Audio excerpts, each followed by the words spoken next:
Capital FM. The Beach. দীর্ঘ বিরতির পরে কৃষ্ণ বালক আশিকুর রহমান শ্রাবণ আপনাদের সামনে আবারও হাজির হয়েছে। যারা আপনারা শুনছেন এবং যারা দেখছেন আমাদেরকে সবাইকে স্বাগত জানাচ্ছি ক্যাপিটাল FM 94.8 অন্য ধরনের আয়োজন তাবিজে।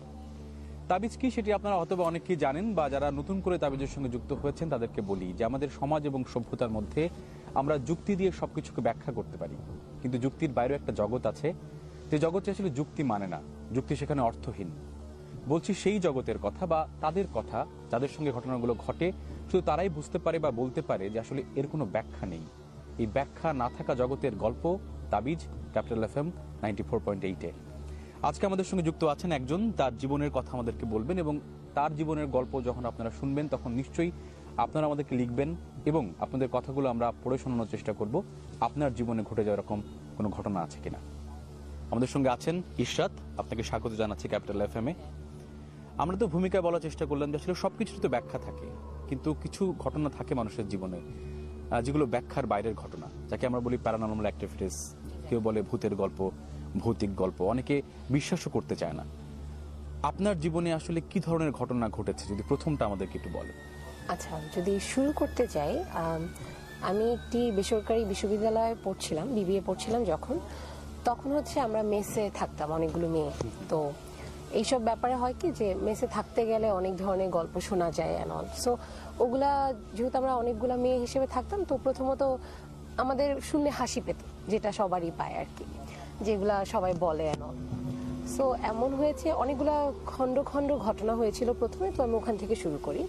সো প্রথমে হচ্ছে আমাদের 3টা রুম ছিল, 3টা রুমে একটা রুম ছিল একদম একটা সাইডে আর 2টা রুম ছিল একসাথে, মাঝে ছিল রান্নাঘর। তো ওই ঘরে অনেক কিছু হতো যেগুলো আমরা জানতে পারতাম না। তো প্রথমত ব্যাপারগুলো এমন ছিল যে ধরেন ওরা অনেক ধরনের আওয়াজ বা এই ধরনের রাতে কিছু বিশেষ আওয়াজ কিংবা হচ্ছে বিশেষ সময়ে হচ্ছে কোনো একটা পায়ের আওয়াজ, এরকম ধরনের আওয়াজ হতো যেগুলো ওরা ভাবতো যে আমরা করছি। সো যার কারণবশত ওরা আমাদেরকে বলতো না, সো আমরাও জানতাম না ওই ব্যাপারগুলো। তো প্রথমত প্রথম দিকে স্টার্টিংয়ে যদি বলি তাহলে হচ্ছে এমন হতো, ধরেন কাপড় চোপড় এক জায়গায় আমরা রাখছি, বাট ক্লাস শেষে যখন বাসায় আসছি দেখছি ওই জায়গাটাতে নেই। তো প্রথম মনে হতো যে হয়তো বা ভুলবশত থাকে না যে ক্যাজুয়ালি ভাবতেন, ক্যাজুয়ালি যে আচ্ছা মনে হয় রেখে দিয়ে চলে গেছি, তো আমরা গায়ে লাগাতাম না। তো পরে আমরা আমাদের বাসায় যখন ব্যাক করি সেমিস্টার ব্রেকে, তখন হচ্ছে দেখা গেছে সবকিছু তাড়াহুড়াতে, যখন আমরা বাস চলে যাবে অল, তো দেখা গেছে ক্লাস করে এসেই আমরা হচ্ছে খুব তাড়াহুড়াতে ব্যাগ ট্যাগ গুছিয়ে যা যেভাবে আছে ওভাবে রেখে চলে যাই আমি আর আমার রুমে। সো আসি প্রায় এক সপ্তাহ পরে এসে দেখি যেভাবে রুমটা ছিল ওভাবে নেই, এবং খুব চোখে লাগার মতো জিনিসগুলো অগোছালো। মানে মনে হচ্ছে কেউ থেকেছে না, মানে ব্যাপারটা হচ্ছে কেমন আমি বলি, ধরেন হচ্ছে আমি হয়তো বা আমার বিছানার ওপর কিছু কাপড় রেখে গিয়েছি বা কিছু জিনিস রেখে গিয়েছি, ওগুলো আমি পাচ্ছি বাথরুমের দরজার সামনে কিংবা আমার দরজার সামনে বা ওয়ার্ড্রোবের সামনে। তো তখনও হচ্ছে আমরা ভেবেছি আচ্ছা ঠিক আছে, মনে হয় ভুলবশত তাড়াহুড়াতে রেখে দিয়ে গেছি, গায়ে লাগাইনি। এরপর এভাবেই যাচ্ছিল সময়টা। শেষের দিকে একদিন, তখন হচ্ছে আমাদের সেমিস্টার ব্রেক চলছিল, তো আমি আর আমার রুমমেট ছিলাম, পরদিন আমরা চলে যাব। এর আগের দিন হচ্ছে সবাই চলে গেছে 2 দিন আগে। তো রাতের ধরেন কয়টা হবে, 2টো একটা এরকম হবে। তখন হচ্ছে আমরা প্রথমত আমরা দুজন মিলে হচ্ছে সিরিজ দেখছিলাম বেসিক্যালি। হঠাৎ করে আমরা আওয়াজ শুনে আমাদের প্রথমে স্বাভাবিকগতভাবে ভেবেছি হয়তো বা ভুল শুনেছি। এরপর দেখছি আওয়াজটা ক্রমশ বাড়ছে, মানে এমন না যে হঠাৎ করে অনেকগুলো। কি ধরনের আওয়াজ? তালির আওয়াজ। আচ্ছা। তো আমাদের রুম থেকে রান্নাঘরটা ছিল খানিকটা দূরে, তো রান্নাঘরে হচ্ছে বেসিক্যালি ওখান থেকে আওয়াজটা আসছিল। আসার পরে প্রথমত আমার যে রুমমেট ছিল সে শুনেছে, সে তখন আমাকে বলে ইশরাত তো আওয়াজ হচ্ছে, তুমি কি শুনতে পাচ্ছ? তো আমি বললাম হ্যাঁ। তখন হচ্ছে খুব দূর থেকে আওয়াজ আসছে এমন মনে হচ্ছিল। পরে আমরা সাহস করে উঠি, যেহেতু আমরা দুজন আছি কিছু হবে না, আচ্ছা দেখি। তা আমরা যখন আস্তে আস্তে যাওয়ার পরে ঠিক রান্নাঘরের সামনে এসে যখন দাঁড়াই, আওয়াজটা না হুট করে বন্ধ হয়ে যায়, তালির আওয়াজটা বন্ধ হয়ে যায়। তখন হচ্ছে আমরা ভেবে নেই যে পাশে তো অনেক কনস্ট্রাকশন হয়, সো ওখানে হয়তো বা কেউ আওয়াজ করেছে। দ্য মোমেন্ট আমরা ব্যাক যাব, তখন আমরা আস্তে আস্তে নকের আওয়াজ শুনি, দরজায় নক করছে। সাধারণত যেহেতু মেসে যখন মেয়েরা থাকে তখন কিন্তু এটা মাথায় আসে না প্রথমে যে কোনো ভৌতিক ব্যাপার হচ্ছে, প্রথমে আসে যে কোনো চোর ডাকাত আসছে কিনা কিংবা কোনো খারাপ মানুষ এসছে কিনা। তো আমরা তো ভয়ে তখন তটস্থ যে আচ্ছা কে আসবে এত রাতে। এক্স্যাক্টলি, রাতে 2-3টা, তখন অলরেডি 2টো প্রায়, তো কে এসছে। আস্তে আস্তে আমরা দরজার সামনে যাই দরজা খোলার জন্য। তো ওখানেই হচ্ছে যে রুমটার কথা বলেছি, ওখানে ওই রুমটা হচ্ছে ওই দরজার পাশে। প্রথমে আমরা দরজা দিয়ে উকি মেরে দেখি যে কেউ তো নেই, আওয়াজটা কোথা থেকে হচ্ছে। এরপর উই রিয়ালাইজড আওয়াজটা অ্যাকচুয়ালি আমাদের পেছন থেকে হচ্ছে। আচ্ছা, তখন আমরা তো জানি যে বাসায় কেউ নেই, শুধুমাত্র আমি আর আমার বান্ধবী ছাড়া। আমরা আস্তে আস্তে ওই রুমটার দিকে তাকাই, অ্যান্ড তখন যখন আমরা ফিরি ওই দরজা থেকে এই দরজায় ফিরি, সব আওয়াজ বন্ধ হয়ে যায়। তখন আমরা জাস্ট দাঁড়িয়ে আছি, তখন আমরা বুঝতে পারছি না অ্যাকচুয়ালি তাহলে আওয়াজটা কোথা থেকে শুনলাম। এর একটু পরে খানিকটা লাইক কাপল অফ সেকেন্ডস এর মধ্যে আমরা শুনতে পাই যে জোরে জোরে ওই দরজাটা ধাক্কাচ্ছে। এবং ওই মোমেন্টটা না, এগুলো আমরা অনেক শুনেছি, সবসময় শুনি যে আচ্ছা ঠিক আছে তো এমনি বলছে, হয়তো লজিক্যাল ব্যাখ্যা দিতে থাকি। ওই মুহূর্তে আমাদের মাথায় কোনো লজিক একদম ব্ল্যাঙ্ক, এবং আমি আমার বান্ধবীর হাত ধরা ছিলাম, আমরা না ওভাবেই দাঁড়ানো, আমরা যে সরবো চিৎকার দিব কিছুই আমাদের মাথায় আসে নাই, ওভাবে দাঁড়িয়ে আছি। দেন যখন হচ্ছে আমরা সম্বিতটা ফিরে পাই বেসিক্যালি, যখন আমরা দেখি যে লকটা অ্যাকচুয়ালি এরকম করছে, মানে দরজার লক উপাস থেকে কেউ নাড়াচ্ছিল এরকম আপনারা দেখতে পাচ্ছেন। হ্যাঁ, আমরা তখন যখন হচ্ছে তখন তো একদম আমরা স্টাক ব্ল্যাঙ্ক হয়ে আছি। দরজাটার লক যখন কেউ নাড়ানো শুরু করছে, মানে আমরা দেখলাম যে জাস্ট এরকম হলো, তখন বেসিক্যালি আমাদের সম্বিতটা ফেরত আসে এবং আমরা দুজনই মানে যত সরে পেরেছি চিৎকার করে আমরা দৌড় দিয়ে নিচে আসি। নিচে আসার পর আমরা দারোয়ানকে বলি, তখন তো আমরা হাঁপাচ্ছি এবং স্বাভাবিকগতভাবে ওই সময়ে কথা বলার মতো মানে ব্যাপার থাকে না। তো আমরা হচ্ছে একদম আমতা করে অনেক ধরনের কথা বলছি। তো দারোয়ানটা হাসছিল, হাসার পরে দারোয়ানটা আমাদেরকে বলে যে কিছু দেখছেন? তখন আমরা প্রথমত তখন একটু থাকে না যে একটা উনি কিভাবে বুঝলো যে কিছু দেখছি বা কিছু, আমরা তো কিছু বলি নাই, অনেক কিছু হতে পারতো, চোর আসতে পারতো, ডাকাত আসতে পারতো।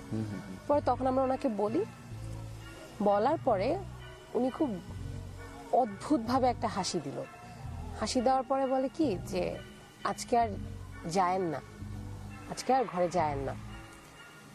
তখন আমরা বুঝতে পারি তার মানে হচ্ছে দারোয়ানটা আগে থেকে জানতো, এবং আমরা যে খন্ড খন্ড ঘটনাগুলো ইগনোর করে যাচ্ছিলাম যে হয়তো বা ওগুলা আমাদের ভুল কিংবা আমরাই করে এসেছি, এমন তা না। আচ্ছা, মানে এখানে একটা স্টোরি আছে নিশ্চয়ই, স্টোরি আছে। হ্যাঁ, যেটা আমরা জানতাম না যখন বাসাটা নেই। পরে এইসব ঘটনা ঘটার পরে আমরা ওই রাতে আর যাইনি।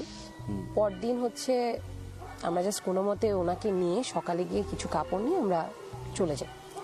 এরপর যখন আবার ব্যাক আসি, কারণ আমরা তো এভাবে বাসা ছাড়তে পারবো না, ব্যাক আসার পরে আমরা ওদের সাথে বসে আমাদের সব রুমমেটরা মিলে, তখন আমরা অ্যাকচুয়ালি জানতে পারি যে প্রায় সময় রাত 2-3টার দিকে ওই যে রুমটাতে নাড়াচাড়া হয়েছে, ওরা ওখানে সবসময় আওয়াজ তো শুনতোই, আর সবচেয়ে অদ্ভুত ব্যাপার ছিল ওরা যখনই বাথরুমে যেত তখন দেখা যেত কেউ নক করছে, কিন্তু ওইটা কিন্তু ওই স্পেসিফিক টাইমটাতে, কিছু কিছু টাইমে দুপুরবেলা শুনতো বা রাতের বেলা শুনতো, নট লাইক সব সময় শুনতো। তো ওদের মনে হতো যে আমরা হয়তো বা কেউ দুষ্টুমি করে এগুলা করছে। এরপর ওখানে আরো যে অদ্ভুত ব্যাপারটা পরে ওনারা আমাদের সাথে শেয়ার করে, সেটা হচ্ছে তারা এমনও হয়েছে একবার নাকি দেখেছিল ওরা যাওয়ার আগে, তখন হচ্ছে আমি আর আমার ওই রুমমেট আর ওরা ছিল, ওরা যাওয়ার আগের দিন রাতে ওরা যখন ঘুমোচ্ছে তখন নাকি দেখেছে যে আমাদের মতোই একটা মানুষ, মেয়ে, সে হচ্ছে ওদের তো মশারি টাঙ্গিয়েছিল, এসে হচ্ছে উকি দিচ্ছিল। তো ওনা তাকিয়ে আবার চোখ ফিরায় ফেলছে, যে ও ভাবছে যে আমরাই কেউ হয়তো বা এসে হয়তো বা কথা বলতে বা কোনো কিছুর জন্য, ও তাকায়নি। তো পরে যখন ও তো ভেবেছে আমরা কিছু একটা নিয়ে চলে যাব, পরে যখন ও ফেরত আবার পিছন ফিরে পাশ ফিরে তাকায়, তখন দেখে যে ওই মানুষটা যে এসেছিল, যারই ছায়া দেখেছিল, সে বসেই আছে, সে কিন্তু যায়নি। গড। আমার বান্ধবীটা খুবই সাহসী, কারণ তার তখনও মনে হয়নি যে মানুষটা আমরা কেউ না। তার মাথায় হয়তো বা কেউ আমরা ঝগড়া করেছি, যা হয় একটা মেয়েদের হোস্টেলে, কারণ হয়তো বা আমি আমার রুমমেটের সাথে ঝগড়া করেছি, ভয় পাচ্ছি বলে ওর ওখানে এসে বসে আছে। ও নাকি তখন আবার বলছিল যে ইশরাত আমার সাথে এসে শো, আমার সাথে এসে শো, ভয় পাস না। তখন ওই দিক থেকে কোনো আওয়াজ আসেনি। এরপর একটু পরে দেখে যে উঠে চলে গেছে। পরে আমি তখন, আমাকে যখন তখন বলে, তো আমি তখন বলি যে তাহলে তখনই বলা উচিত ছিল, আমি কেন রাতে 2-3টা বাজে তোমার রুমে গিয়ে এভাবে বলবো। হ্যাঁ, আর পরের দিন তো অবশ্যই কথাটা উঠবে। সো এইসব ব্যাপার হওয়ার পরে আমরা ডিসিশন নিই যে না, এখানে থাকা যাবে না। তখন আমরা বাসা, মানে আপনি যখন এই কথাটা বলছিলেন তখন আমার একটা কথা মনে হচ্ছিল আসলে, মানে এরকম ঘটনা মানুষ কিন্তু বিশ্বাস করতে চায় না প্রথমত, একদমই না। মানে কাউকে বললেও ভাবে যে তুমি তো দেখো আর কেউ দেখে না, ব্যাপারটা এরকম আর কি। মানে এই 3-4 বছর আগে আমার এক বন্ধু, ও তখন ব্যাচেলার থাকতো আর কি, ওই ছেলেদের ব্যাচেলারদের মতো আর কি। তো একটা একা সিঙ্গেল অ্যাপার্টমেন্টে থাকতো। তো তখন আমরা জানতাম না যে আসলে অ্যাপার্টমেন্টটাতে এর আগে কি হয়েছিল। ও এসে মাঝখানে বলে যে বন্ধু আমি আসলে নতুন একটা জুতা কিনলাম, জুতাটা আমি পাচ্ছি না। তো ব্যাপারটা এরকম যে আমি ভাবছি তুমি হয়তো বা কোথাও ভুল করে রেখে আসছো বা সামথিং কিছু একটা হবে।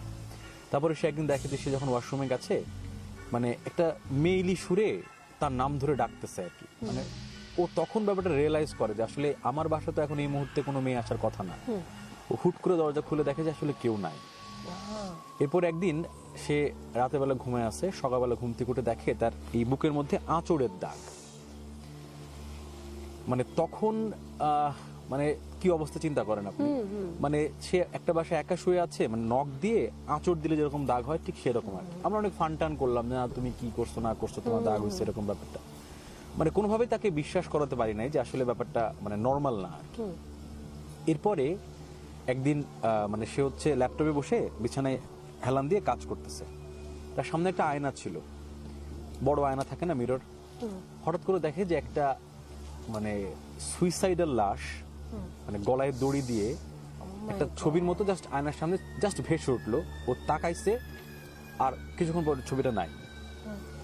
তখন সে ঘর থেকে বের হইছে, বের হওয়ার পরে সে বাইরে ঘোরাঘুরি করছে, এরো ফোন দিচ্ছে, কিন্তু কেউ আর আসে নাই ওই দিন রাতের বেলা। তো ও সাহস করে আবার রাতের বেলা মানে ওর বাসায় ফিরছে। হ্যাঁ, রাতের বেলা যখন সে ঘুমাচ্ছে তখন হঠাৎ করে সে ফিল করে তার গায়ের মধ্যে কেউ একজন আঁচড় দিচ্ছে। সে ঘুমাতে পারতেছে, তো হাফ ঘুম হাফ জাগ্রত মতো অবস্থা আর কি। তখন সে উঠে দেখে যে ওই যে আয়নাটার কথা বললাম, ওই আয়নাটার মধ্যে একটা মেয়ে মানে সুইসাইড করে তার দিকে তাকিয়ে আছে, একদম তার গলার মধ্যে হাসির রশি। তঞ্চিৎকার করে ধরেন সে একদম ফ্ল্যাট থেকে চাবি টাবি না নিয়ে একদম বেরো চলে আসছে। নীতি দারোয়ানের সাথে সে কথা বলতেছে, দারোয়ান বলতেছে যে আপনার মতোই গল্প আর কি, কি ভয় পাইছেন মামা? ও তো আসলে কথা বলার মতো সিচুয়েশনে নাই। সে বলে হ্যাঁ ভয় পাইছি, কি দেখছেন? তখন তাকে সে বলে যে এই বাসাতে এর আগে একটা ফ্যামিলি থাকতো। ফ্যামিলি কেমন, 2 বোন আর তাদের মা এসে মাঝে মাঝে থাকতো আর কি। ওই বাসায় একটা ছোট মেয়ে ছিল যার বয়স হচ্ছে 18-19 বছরের মতো, মানে টিনেজ তারাকে। ওই মেয়েটা ওই বাসায় আত্মহত্যা করেছিল, কিন্তু আত্মহত্যাটার প্যাটার্ন ঠিক ওই রকম। মানে বাসায় এসে দেখে যে সে হচ্ছে টুলের উপরে পা দিয়ে ফ্যানের সঙ্গে রশি দিয়ে এসে আত্মহত্যা করেছে, কিন্তু সামনে গ্লাসটা এবং তার চেহারাটা গ্লাসের মধ্যে দেখা যাচ্ছে। ওই যে সে বলে আমি তো এইটাই দেখছি। সে মানে তারপরে ধরেন সে বেশ কিছুদিন অ্যাবনর্মালের মতো আচরণ করেছে আমার সে বন্ধু। কারণ এটা আসলে আমি এখন বলছি, আপনি এখন বলছেন, বা যারা শুনছে আমাদেরকে, যারা দেখছে, তারা হয়তো মনের চোখে দেখার চেষ্টা করছে, রিয়েলাইজ করার চেষ্টা করছে। এটা আসলে মানে নর্মাল কোনো ঘটনা না। আর যুক্তি দিয়ে আপনি কি বোঝাবেন? যদি এমন হতো যে এই ঘটনাগুলো ঘটে না, তাহলে বলতে পারতাম যে ঘটনাগুলো ঘটে না, কিন্তু কারো না কারোর সাথে ঘটে। সবার সাথে কিছু না কিছু ঘটতে থাকে। আমরা যুক্তি দেওয়ার চেষ্টা করি, কিন্তু অ্যাকচুয়ালি সবকিছু যুক্তি দিয়ে ব্যাখ্যা করা যায় না। এরপরে আপনি বাসা ছেড়ে দিলেন ওই বাসাটা? এরপর আমরা বাসাটা ছেড়ে দেই। সো এখানে এই বাসাটা কিন্তু নেওয়ার পেছনে আরেকটা ব্যাপার আছে। এই বাসাটা নেওয়ার আগে আমরা একটা হোস্টেলে ছিলাম। ওই হোস্টেলেও ঠিক এমনই প্যারানর্মাল অ্যাক্টিভিটিস হতো, যার কারণে ওই বাসাটা ছেড়ে আমরা আরেকটা নতুন বাসা নিই। সো পরের দিকে আসলে ব্যাপারগুলো হয় কি, দেখা গেছে আমরা বাসা চেঞ্জ করছি, প্রায় আমাদের 4টা বাসা চেঞ্জ করতে হয়। তখন হচ্ছে প্রত্যেকটা বাসায় কিছু না কিছু হচ্ছিল। হোস্টেলে যেটা হয়, হোস্টেলে যখন ছিলাম, হোস্টেলে আমাদের একটা রুমে 3 জন করে থাকতে হতো। তো ওখানে প্রথম যখন আমি আমার শহর থেকে আসি এখানে পড়াশোনা স্টার্ট করে আমরা সবাই, তো আমরা 5 জন মিলে ওই হোস্টেল একসাথে উঠি, এর বাইরেও অনেক আপুরা ছিল। তো আমাদের একজন আপু ছিল যিনি হচ্ছে পাশে আরেকটা পুরো রুম নিয়ে থাকতো আর কি। উনি অনেক ধরনের আওয়াজ টাওয়াজ শুনতো। আমরা যখন এসেছি আমাদেরকে বলেই দিয়েছিল যে এখানে অনেক কিছু দেখবা বা শুনবা, যদি দেখো ওটার দিকে ফেরত তাকাবা না। তো এখন যখন স্বাভাবিকগতভাবে এগুলা শুনে ফেলি তখন তো এমনি একটা ভয় থাকে যে আচ্ছা কোথায় এসে পড়লাম। আর আমার ছিল প্রথম হোস্টেল, আমি এমনি খুবই ভীতু, আমি হরর মুভিও দেখি না। তো সেখানে হচ্ছে আমার জন্য তো এটা বলতে গেলে পুরা জাহান্নুম হয়ে গিয়েছিল। তো আমার তখন ফার্স্টের দিকে হতো কি যে ফার্স্টে আমি ভেবেই নিয়েছি যে আচ্ছা আমি মনে হয় কিছু দেখবো। পরে অনেকদিন গেল, 1 মাস গেল, দেখলাম যে এরকম আসলে কিছুই নেই। তখন আমরা ভাবলাম যে আপু মনে হয় এমনি মজা করেছে, আপু অনেক মজা করতো। প্রথমবার বুঝে আমাদের সাথে একটা মেয়ে ছিল, সে প্রথমবার বুঝে। সে প্রথমবার কি বুঝে, আমরা এরকম বসে আছি সবাই একটা বেডে গল্প করছি, 2টা বেডে 2 জন, আর আমাদের বেডে 3 জন। সে বুঝতেছে, সে ফার্স্ট চিল্লায় উঠে যে ভূমিকম্প হচ্ছে, ভূমিকম্প হচ্ছে, ঈশ্বর নামো নামো। সবাইকে নামতে বলছে। তো আমরা সবাই দেখছি খাট নর্মাল, সবাই নর্মাল। আমরা হাসছিলাম যে তুমি কি খাইছো না খাইছো, কিসের ভূমিকম্প হচ্ছে। তখন ও বলে কি ভূমিকম্প হচ্ছে, আমি বুঝতেছি বলে উঠছে। তখন দেখে সব নর্মাল, যখন দাঁড়ায় আচ্ছা গেল। এটা ছিল প্রথম ঘটনা। তখন হচ্ছে আমরা ওকে মজা নিয়ে বলতে গেলে কথাটা একদমই পাত্তা দেই না। এরপর সেকেন্ড বার আরেকটা যে পাশের রুমে আপুটা ছিল, ওই আপুটা এসে বসে। আপুটা তো এগুলো আগে থেকেই জানতো। আপুটা রিয়েলাইজ করে, আপুটা কিচ্ছু বলে না, আপুটা জাস্ট বলে তোমরা কি কেউ মানে বুঝতে পারছো যে খাটটা কাঁপছে? আমরা বলি না, কোথায় খাট কাঁপছে? আপু জাস্ট নিচের দিকে তাকায় বললো যে কিছু না, বলে সে উঠে তার রুমে চলে গেল। এটা ছিল সেকেন্ড। খন্ড খন্ড অনেকগুলো ব্যাপার হয়। তো আমরা তখন বুঝতেছিলাম না, আপুকে অনেক বলছিলাম, পোক করছিলাম যে আপু কি এমন বলো, আমরা তো কিছুই দেখি না, তোমার সাথে কি হয়েছে, হয়তো বা তোমার সাথেই কোনো একটা ঝামেলা, হ্যাঁ আমার সাথে হয় না, বা তোমার রুমে কিছু হচ্ছে। আপু হাসতো, সবসময় আপু হাসতো, আপু কিছু বলতো না। তো যতদিন পর্যন্ত হবে না ততদিন পর্যন্ত এটা বললে জোক হিসেবে নিবা, দরকার নেই। আচ্ছা, প্রথমবার বুঝতে পারে আমার পাশে যে মেয়েটা শুতো সে হচ্ছে ওই বোবায় ধরে একটা ব্যাপার বলে না, সে রাতের বেলা হচ্ছে কাঁদতে কাঁদতে অনেকক্ষণ পরে একটা জাস্ট ওই যে গঙ্গানুর আওয়াজ যেটা থাকে। আমার ঘুম খুবই পাতলা হয়। তো ও ফার্স্টে মনে হয় আমার পাশের জনকে নক করেছে বা ধাক্কা ছিল, ও বুঝতে পারেনি। তা আমি যখন গঙ্গানুর আওয়াজ শুনছিলাম, আমি জাস্ট দেখলাম যে আমার হাতে একটা হাত পড়ছে, আমি তো ভয়ে উঠে গেছি। মানে আমার এটা মাথায় আসছে না যে ও কিছু, আমি ভাবছি গেছি কিছু মনে হয় আসছে। আমি লাফ দিয়ে উঠছি, ওঠার পর দেখি যে না, ও গঙ্গাচ্ছে। পরে ওর কাছে গেলাম, কি হলো, আমি ভাবছি কোনো একটা প্রবলেম, কোনো মানে মেডিকেল কোনো প্রবলেম। পরে বললো ইশরাত, আমার মনে হলো যে আমার উপর কেউ বসেছিল এবং খুব গরম, মানে কেমন বলবো, উষ্ণ নিঃশ্বাসের আওয়াজ পাচ্ছিল, ফিল করছিল। পরে তখন আমি যেহেতু স্বাভাবিকগতভাবে ভয় পেয়ে আছে, আমি তাকে কোনো মকটক করি না, আমি তাকে সুন্দরভাবে হাত টাত বুলাই দিই, মাথায় টাথায়, এরপর বলি যে ফ্রেশ হয়ে আসো তুমি, এটা হয়তো ভুল হয়েছে, বোবায় ধরে বলে তো ওরকম স্লিপ প্যারালাইসিস বা কিছু একটা। এরপর ওর সাথে এটা যখন হয়, এর আগ পর্যন্ত ওর সাথে কিছু হতো না। তারপর স্বাভাবিকভাবে ফোনে কথা বলার জন্য বারান্দায় গেছে, তো তখনও প্রথম ওর সাথে এটা হয়। ওর পাশ দিয়ে শীষের আওয়াজের মতো যায় না একটা, ওরকম আওয়াজের মতো নাম ধরে কেউ একজন ডাকছে, কিন্তু এটা মানে কণ্ঠটাও বুঝতে পারেনি, ছেলে মেয়ে কণ্ঠ ওরকম কিছু না, জাস্ট খুব দূর থেকে একটা শীষের আওয়াজের মতো। তখনও কিচ্ছু বলে না, ঢুকে যায় রুমে, ঢুকে বসে এরপর দেখি কাঁপছে। বললাম কি হয়েছে? তখন বললাম আমার এরকম হলো। তখনও আমরা ভাবলাম যে আচ্ছা ঠিক আছে, এটা ওর সাথেই হচ্ছে বারবার, কোনো একটা মনে হয় সমস্যা আছে ওর। আমরা আমাদের হোস্টেলের মহিলাটাকে জানাই যে এরকম আওয়াজ হচ্ছে, আপনি কি কোনো ব্যবস্থা নেবেন? বা থাকে না যে আমরা যারা মুসলিম তারা তো সবসময় ঘর বেঁধেই দেখা যায় উঠে, তো আমরা ওনাকে বলি যে আমাদের এরকম ঘরটা বেঁধে দেন, আমাদের এরকম বারবার হচ্ছে, আমরা ভয় পাচ্ছি।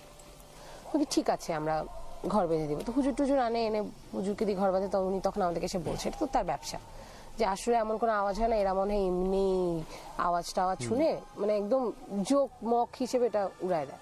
তা আমরা হচ্ছে আমরা বারবার লজিক্যালি ব্যাখ্যা করছিলাম ভাইয়া যে হয়তো বা আমরাই শুনছি আওয়াজ, হয়তো বা আশপাশে কোনো আওয়াজ, বা মনের মধ্যে কিছু একটা আমরা ভাবতেছি এরকম ব্যাপার, যেহেতু ফার্স্টে আমরা শুনেছি যে এরকম কিছু। পরে লাস্টের দিনে আপুটা তার মার বাসায় যায়। মার বাসায় যাওয়ার পর তার রুম কিন্তু অন্ধকার, তার রুমের চাবি তার কাছে, আর কারো কাছে না। আমরা বসে আছি, তখন এরকমই টাইম, মানে 12টার পরে আমরা গল্প করছি, পরের দিন ক্লাস নেই। সো হঠাৎ করে আমরা দেখা গেছে ওই যে মেয়েটা, ছোট মেয়েটা ওই সাইডে থাকে, ও হচ্ছে চিৎকার দিয়ে আমার কাছে এসে আমাদেরকে জড়িয়ে ধরে আর কি। তা আমরা বললাম কি হয়েছে, তখন বলছে যে আপু হাতুড়ি দিয়ে কে যেন বাড়ি মারছে। বলছি কে বাড়ি মারবে, কোথায় বাড়ি মারছে? বল কি দেয়ালে বাড়ি মারছে। তখন আমরা না ফার্স্টে বুঝতেছিলাম না যে কিভাবে রিয়্যাক্ট করা উচিত। আমরা তখন বললাম যে হাতুড়ি দিয়ে কোথা থেকে বাড়ি মারছে, মানে কোথা থেকে আওয়াজটা শুনছো? তখন বললো যে পাশের রুম থেকে। আমরা বললাম পাশের রুম তো কেউ নেই, কেন আওয়াজ শুনবে? বলে কি তুমি বিশ্বাস করো, ও না আমাদেরকে বিশ্বাস করাতে পারছিল না। তো আমরা বুঝতেছিলাম ও ভয় আছে, বাট আবার এটাও চেষ্টা করছিলাম যাতে ভয়টা কাটে। তো আমরা বলছিলাম ভুল হচ্ছে ভুল হচ্ছে। পরে আমাদেরকে টেনে নিয়ে ওখানে গেল যে দেখো দেখো, আমরা কিন্তু কোনো আওয়াজ শুনছি না, ওই শুনছে। মানে শুধু ওই দেখতে পাচ্ছে, ওই শুনতে ও পাচ্ছে। কিছু মানে ও জাস্ট ক্রমাগত শুনছে যে কেউ একজন হাতুড়ি দিয়ে বাড়ি মারছে। আমরা কিন্তু কোনো, আর হাতুড়ি দিয়ে বাড়ি মারা মানে তো অনেক অনেক আওয়াজ, আমরা কোনো আওয়াজই শুনছি না। এইসব হওয়ার পরে পরে আমরা হচ্ছে আপু আসার পরে বলি, আপু হাসলো অ্যাজ ইউজুয়াল, সেই রহস্য মাখা হাসিটা দিল। উনি বললো কিছু না, তুমি দোয়া দুরুদ পড়ে ঘুমিয়ে যেও, এটা বললো, আর কিছু বলে না। পরে হচ্ছে আমরা সবাই বের হব ওই দিন আপুর সাথে খেতে যাব। তো বের হচ্ছে আপুর, আমার মনে আছে আমার বান্ধবীটা আমার সামনে গিয়ে সব লাইট ফ্যান অফ করলো, করে হচ্ছে আমরা বের হলাম, দরজাটা লক করা হলো, আমরা খেতে গেলাম, খেতে আসলাম প্রায় 10টা 11টা। এসে দেখি আমরা নিচ থেকে উপরে তাকিয়ে দেখি তার রুমটা, বারান্দাটা বাইরে ছিল, তার বারান্দার বাথরুমের লাইটটা জ্বলছে। আমরা তখনই হচ্ছে মানে শক এবং কনফিউজ যে কি হলো। তখন আর কারো লজিক খাটতেছে না, কারণ অনেকগুলা ব্যাপার হয়ে গেছে। তো তখন আমরা বুঝতেই পারছিলাম কিছু একটা সমস্যা আছে। দ্য মোমেন্ট আমরা ওটা দেখার পরে দিলাম দৌড়, সবাই একসাথে যেহেতু 5 জন আছি, দৌড় দিয়ে উঠলাম। ওঠার পরে আমাদের বাসাটা ছিল কিন্তু 5 তলায়, উঠলাম, ওঠার পরে হচ্ছে গেলাম রুমে দরজাটা খুললো, জাস্ট ফ্যানের সুইচটা অফ করলে যেভাবে ফ্যানটা আস্তে আস্তে ঘুরে ওভাবে ঘুরছে এবং কোনো লাইট জ্বলছে না। তখন উই রিয়ালাইজ যে ওকে, এই রুমটাতেই কোনো একটা সমস্যা আছে, যার কারণে হচ্ছে আপুটা না খুব অদ্ভুত ছিল। সো দেখা গেছে আপুটা অনেক প্রোটেক্টিভ ছিল আমাদের ব্যাপারে।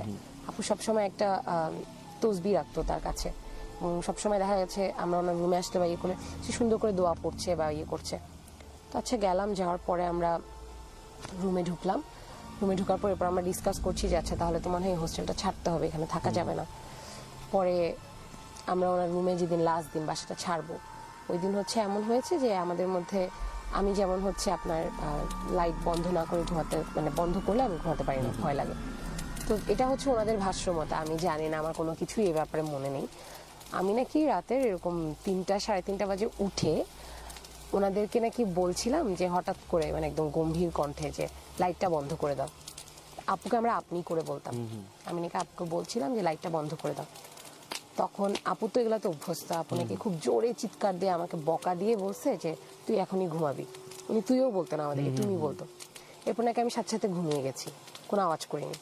তো এইসব ঘটনা যখন ঘটে তখন হচ্ছে আমার কাছে আগে সবসময় মনে হতো এগুলা তো মানুষ এমনি মজার জন্য বলছে বা কিছু, বাট এটা যেমন এই ব্যাপারটা নিয়ে আমার কোনো স্মৃতিই নেই। ওদের সবার মাথায় এই জিনিসটা এখন একটা ভয়ানক গল্প। তা আমার কাছে গল্পটা হচ্ছে একটা মানে ব্যাপারটা এরকম যে কোনো কনক্লুশন নাই, গল্পটা কনক্লুশন নেই, কোনো ব্যাখ্যাও নাই। হ্যাঁ, কারণ আমার তো মনেই নেই ব্যাপারটা কি হয়েছিল, তাই মনে নেই। আমরা একটা ছোট্ট বিরতি নেই, বিরতির পরে ফিরে এসে আমরা তাবিজের সিজন 3-তে আপনাদেরকে আরো অনেক ধরনের অযৌক্তিক গল্প, যারা আপনারা বলেন অযৌক্তিক বা যারা বলেন যে প্যারানর্মাল, যারা বলেন যে কাল্পনিক বা আসলে যার সাথে ঘটে শুধু সেই জানে সেই বোঝে, এরকম গল্প নিয়ে, ঘটনা নিয়ে, জীবন থেকে নেওয়া ঘটনা নিয়ে ফিরছি একটু পরেই। আমাদের সঙ্গে থাকবেন। তাবিজ Capital FM। করোনা ভাইরাস সচেতনতা। সবাইকে অনুরোধ করব যে আমরা সামাজিক দূরত্বটা যেন মেনটেন করি এবং আমরা সত্যিকার অর্থে স্বাস্থ্যবিধিগুলি মেনে চলি। যারা অথরিটি আছেন তারা যে ইনস্ট্রাকশন দিচ্ছেন সেটা যেন আমরা ফলো করি, নিশ্চয়ই আমরা করোনা থেকে উত্তীর্ণ হতে পারি। জনসচেতনতায় ক্যাপিটাল FM 94.8। Capital FM। তাবিজ। প্রথম বিরতির বিরহ শেষে আপনাদেরকে আবারও স্বাগত জানাচ্ছি কৃষ্ণ বালক তাবিজে। আমরা এতক্ষণ ধরে অনেক ধরনের গল্প আপনাদেরকে শোনানোর চেষ্টা করেছি। অনেকে যুক্তি দিয়ে ব্যাখ্যা করছেন, অনেকে মনের চোখে দেখার চেষ্টা করছেন, অনেকে ভাবছেন যে হয়তোবা তার জীবনে ঘটে যাওয়া গল্পের সঙ্গে এগুলো মিলে যাচ্ছে। আমাদের এই পুরো আয়োজনে আরও অনেক ধরনের সাসপেন্স আছে আমাদের কাছে, এবং এগুলো আসলে আমরা শুনতে ভালো লাগে, বলতেও ভালো লাগে, কিন্তু যাদের সাথে ব্যাপারটি ঘটে তারা কিন্তু আসলে ব্যাপারটা মানে পরতে পরতে ফিল করে। প্রতিদিন তাদের দুঃসহ, প্রতি রাত তাদের দুঃসহ।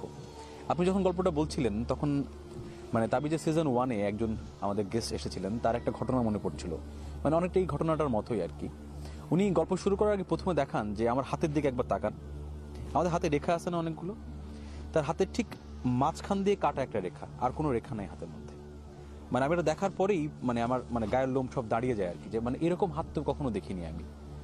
সে বলে যে ভাই এরকম দাগ আমার হাতের মধ্যে ছিল না এক সময়, আমার হাত এক সময় মানে আপনাদের হাতের মতোই ছিল আর কি, কিন্তু ধীরে ধীরে ধীরে ধীরে আমার সাথে অনেকগুলো ঘটনা ঘটছে, আর এই দাগগুলো আস্তে আস্তে আস্তে আস্তে করে বড় হয়েছে, এবং যখন আমার হাতেরই পুরো দাগটা একবারে মাঝখান দিয়ে মানে কাটা হয়ে যায়, তারপরে আমার সাথে কোনো ঘটনা ঘটে না আর। তো উনি বলছিলেন যে এরকম, যে উনি মোহাম্মদপুরের এলাকায় একটা বাসায় থাকতেন।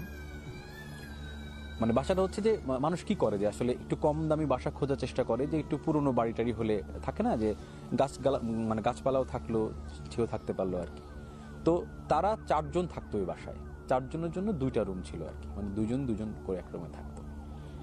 তো তিনি বলতেন যে এরকম, যে একদিন রাতের বেলা প্রথম যেদিন সে ঘটনা তার সাথে ঘটে, সে রাতের বেলা টেবিল ল্যাম্প জ্বালিয়ে পড়তেছে সে আর কি। হঠাৎ করে সে ফিল করে যে তার, আমরা যখন বিছানার উপর কেউ এসে বসলে বিছানাটা দেবে যায় না, মানে তার ল্যাম্পের পাশে টেবিলের পাশে তার বিছানা, মনে হলো বিছানাটা একটু হালকা দেবে গেল আর কি। তো সে আর ডান দিকে তাকায়, মানে বিছানার দিকে, দেখে যে কেউ নাই, কিন্তু বিছানাটা অবশ্যই দেবে আছে একটু আর কি, ঠিক আমরা চেয়ারে বসে থাকলে বা কোথাও বসলে যেভাবে দেবে যায়। তো বল ভাই, এটা দেখার পরে আমার মানে আমি ঘামতে শুরু করি আর কি, যে মানে এটা কেন ঘটতেছে। তখন আমার হাতে রেখে কিন্তু নর্মালি আছে। তারপরে সে ভাবে যেটা মানে এমনি হতে পারে আর কি, কোনো না কোনো কারণ হতে পারে, ওখানে একটা বালিশ ছিল হয়তো, বা মানে সরাই ফেলছি মনের ভুলে, এরকম হতে পারে আর কি।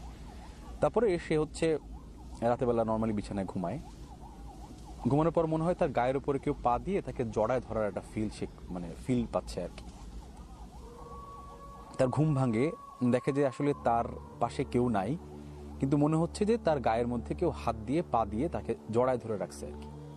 মানে এটা আসলে আমার বলছি, দর্শকরা দেখছে শুনছে, মনে হচ্ছে যে এটা মানে কেমন ঘটনা একটা। তারপরে সে রাত সে আর ঘুমাতে পারেনি। এরপরে যেটা হয় যে তারপরের দিনও রাতের বেলা সারাদিন সে ক্লাস করছে, কাজ করছে, বাসায় আসছে রাতের বেলা, সে যখন বসছে টেবিল ল্যাম্পে পড়তে, ঠিক ওইভাবেই একজন মানে তার পাশে এসে বসলো। তখন সে ফিল করতে পারতেছে মানুষের গায়ের একটা গন্ধ আছে, কেউ আপনার পাশে এসে দাঁড়ালে একটা ফিল আপনার মধ্যে তৈরি হয়। মানে তার ইন্দ্রিয় বলছে যে এখানে কেউ একজন বসে আছে, কিন্তু সে কাউকে দেখতে পাচ্ছেন না। কিন্তু ওটা না, ওই যে যেখানে দেবে গেছে সেটা নড়াচড়া করছে, মানে আমি যে ডান দিকে যাচ্ছি বাম দিকে যাচ্ছি, এবং কিছুক্ষণ পর সে আওয়াজ শুনতে পায়। আওয়াজটা তার খুবই পরিচিত একটা মানুষের, কিন্তু সে তখনও মেলাতে পারছে না আসলে কার কণ্ঠ কার কণ্ঠ কার কণ্ঠ। তার সেটাতেও ঘুম হয় না। মানে ইন দ্য মিন টাইম তার বেডমেট বা তার রুমমেট যে আর কি, সে আসলে ছুটিতে বাসায় ছিল, সে আসে না। তারপরে তার রুমমেট বাসায় আসে, তারপরে ঘটনাটা 2-3 দিন হয় না। তো তার রুমমেটের সঙ্গে ব্যাপারটা শেয়ার করে। রুমমেট তাকে মানে ওই যেটা আপনি বললেন, যে আসলে পাত্তাই দেয় না, যে বলে তুমি কি করছো না করছো, তোমার তো আসলে এটা এমনি, তোমার তো হয় না এরকম আর কি। এরপরে সে এবং তার রুমমেট রাতেবেলা ঘুমাতে গেছে, তখন সে খুব আশ্বস্ত যে আমি তো এখন একা না, কেউ আমার সঙ্গে আছে। হঠাৎ করে দুজনই একসঙ্গে জেগে উঠছে। জেগে উঠে বলতেছে যে তুই কি খেয়াল করছিস? ও বলে যে আমিও তো খেয়াল করলাম। ব্যাপারটা কি? দুজনের মাঝখানে কেউ একজন ঘুমানোর চেষ্টা করতেছে। মানে ও যে শরীরের মধ্যে ফিলটা পেত না, ও একই ফিল ওই লোকটাও পাচ্ছে, যে আসলে আমার মানে দুজন মাঝখানে শুয়ে আছে, মাঝখানে কেউ একজন চাপ দিয়ে দুজনকে সরিয়ে শোয়ার চেষ্টা করতেছে আর কি। এরপরে ধরেন তারা ওই রাতে আর ঘুমাতে পারেনি। পরের দিন যায়, তারপরের দিন যায়, তারা দোয়া দুরুদ পড়ে, অনেক কিছুই করে, কিন্তু আসলে মানে এই প্রবলেমটা আর হয় না। ঠিক 2-2.5 মাস পরে তার রুমমেট আবারও ওই রাতে বাসায় আসবে না, ওই ছেলেটা বাসায় আসে। এর মধ্যে কিন্তু তার হাতে রেখা আস্তে আস্তে আস্তে কিন্তু মুছে যাওয়া শুরু করছে, এবং এটা মানে সে প্রথম দিকে খেয়াল করে নাই, ভাবছে যে আমার হয়তো বা চামড়া পরিবর্তন হচ্ছে। অনেক সময় হয় না যে হাতে চামড়া উঠে যাচ্ছে, নতুন চামড়া আবার গজাচ্ছে, এরকম আর কি। মানে ফাইনাল ডেজ, মানে সে যখন বলতেছে ভাই আমার সঙ্গে যেদিন যা ঘটেছে, যদি আসলে আমার মানে আমি সেদিন মারা যেতে পারতাম। সে হচ্ছে ওই সন্ধ্যাবেলা রুমে আসার পরে মানে মুভি টুভি দেখার পরে সে হচ্ছে ওই দিন বলছে আমি আর পড়তে বসি নাই, আমি বিছানার মধ্যে শুয়ে একটা বই পড়তেছিলাম। মানে ধরেন আপনি বইয়ের দিকে তাকিয়ে আছেন বা মোবাইলের দিকে তাকিয়ে আছেন, ধরেন আপনার আয়ের সাইড অংশ দিয়ে আপনি দেখতে পাচ্ছেন যে কেউ রুমের মধ্যে এসে দাঁড়ায় আছে আপনার পাশে, এবং সে তখন ওই চেহারাটাও দেখতে পায় এবং কণ্ঠস্বরটাও শুনতে পায়। কণ্ঠস্বরটা তার পরিচিত কেন মনে হচ্ছিল, মানে কণ্ঠস্বরটা তার কোনো একটা বন্ধুর মতো, কিন্তু চেহারাটা সে চেনে না।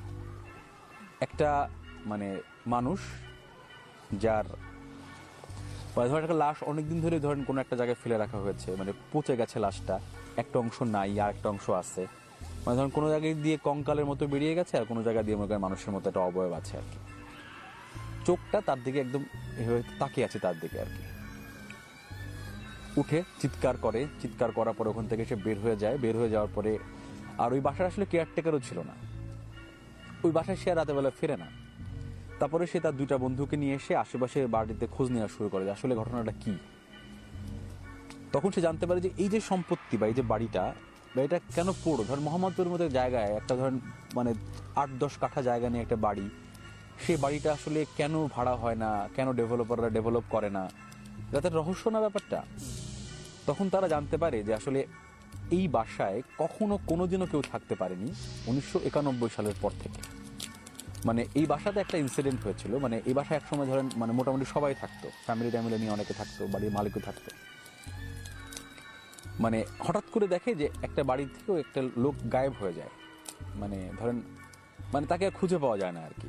থানায় জিডি করে, এটা করে সেটা করে, কিন্তু আসলে আলটিমেটলি তাকে খুঁজে পাওয়া যায় না, অনেকদিন ধরে খুঁজে পাওয়া যায় না। হঠাৎ করে প্রথম দিন ওই বাসার যে মানে ওই যে যার ছেলে, যার মানে যে তাকে নিখোঁজ, তার মা স্বপ্নে দেখে একদিন যে মানে মানুষকে মাটি চাপা দিয়ে রাখলে এক ধরনের আওয়াজ করার চেষ্টা করে না, যখন বালিশ দিয়ে আপনাকে কেউ চাপা দিচ্ছে, আপনি গোংরাচ্ছেন, চিৎকার করছেন। সে প্রথম দিন এইটুকু স্বপ্ন দেখে। তারপরের দিন স্বপ্ন দেখে যে আসলে বালিশ চাপা দিয়ে তাকে কাউকে মেরে ফেলা হচ্ছে আর কি। এবং থার্ড দিন এসে চেহারাটা দেখতে পায় যে তার ছেলের চেহারা। তখন সে বাসার সবাইকে বলে যে আসলে মানে আমি তো এরকম একটা স্বপ্ন দেখছি, এই অবস্থা।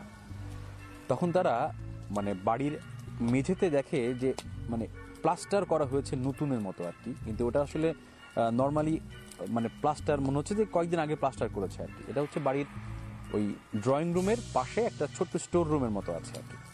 ওইখানে তারা বাড়িটা খোঁড়ে, ওই জায়গাতে খোঁড়ার পরে দেখে যে ঠিক যে লাশটা সে দেখেছে না, অর্ধ গলিত, অর্ধেক মানুষের মধ্যে দেখতে আর কি, মানে তাকে কেউ ওখানে মেরে ফেলে পুঁতে দিয়েছে। এবং তারপর থেকে বাড়িটা আসলে পজেসড যেটাকে বলি আমরা আসলে, এবং তাকে কেউ ওখানে থাকতে পারে না। অনেকদিন বাড়িটা বন্ধ ছিল, তারা আসলে সেখানে ধরেন কম ভাড়া পেয়েছে, থাকার চেষ্টা করেছে। তো এই ব্যাপারটা যদি ধরেন আমার সাথে হয় বা আপনার সাথে হয় বা যারা এখন শুনছেন বা যারা দেখছেন, মানে ওই মোমেন্টের জন্য কোনো যুক্তি মানুষের কাজ করবে? ওই যে আপনারা যখন হাততালি শব্দ শোনেন বা যখন দরজার নক করার শব্দ শোনেন বা দরজা যখন কড়ানাড়ার শব্দ শোনেন, তখন কোনো যুক্তি কাজ করে? এগুলো আসলে যুক্তি কোনো ব্যাখ্যা অ্যাকচুয়ালি নেই, কাজ করে না। যতক্ষণ না আপনার সাথে হচ্ছে এর কোনো ব্যাখ্যা দেওয়াটা সম্ভব না, বোঝানো সম্ভব না আসলে। এরপরে আপনার কাছ থেকে আমরা কি শুনবো? এরপরও আমরা যেটা বললাম যে আমাদের 4টা বাসা, 4র্থ নম্বর বাসায় গিয়ে দেখা গেছে আমরা বাসাটা ছেড়ে দিই এবং আলাদা হয়ে যাই। তো এখানে বেসিক্যালি আমরা জানতে পারি অ্যাকচুয়ালি কেন হয়। ব্যাপারটা ছিল আমাদের সাথে একজন ছিল যার লাইফে অনেকগুলো ঘটনা অনেক আগেই ঘটেছে। তার সাথে সে আমাদেরকে যখন বলতো তখন আমরা হাসি ঠাট্টা ভাবেই নিতাম। সে আমাদেরকে এমনভাবে বলেছিল যে তার সাথে কেউ একজন ছিল। আচ্ছা।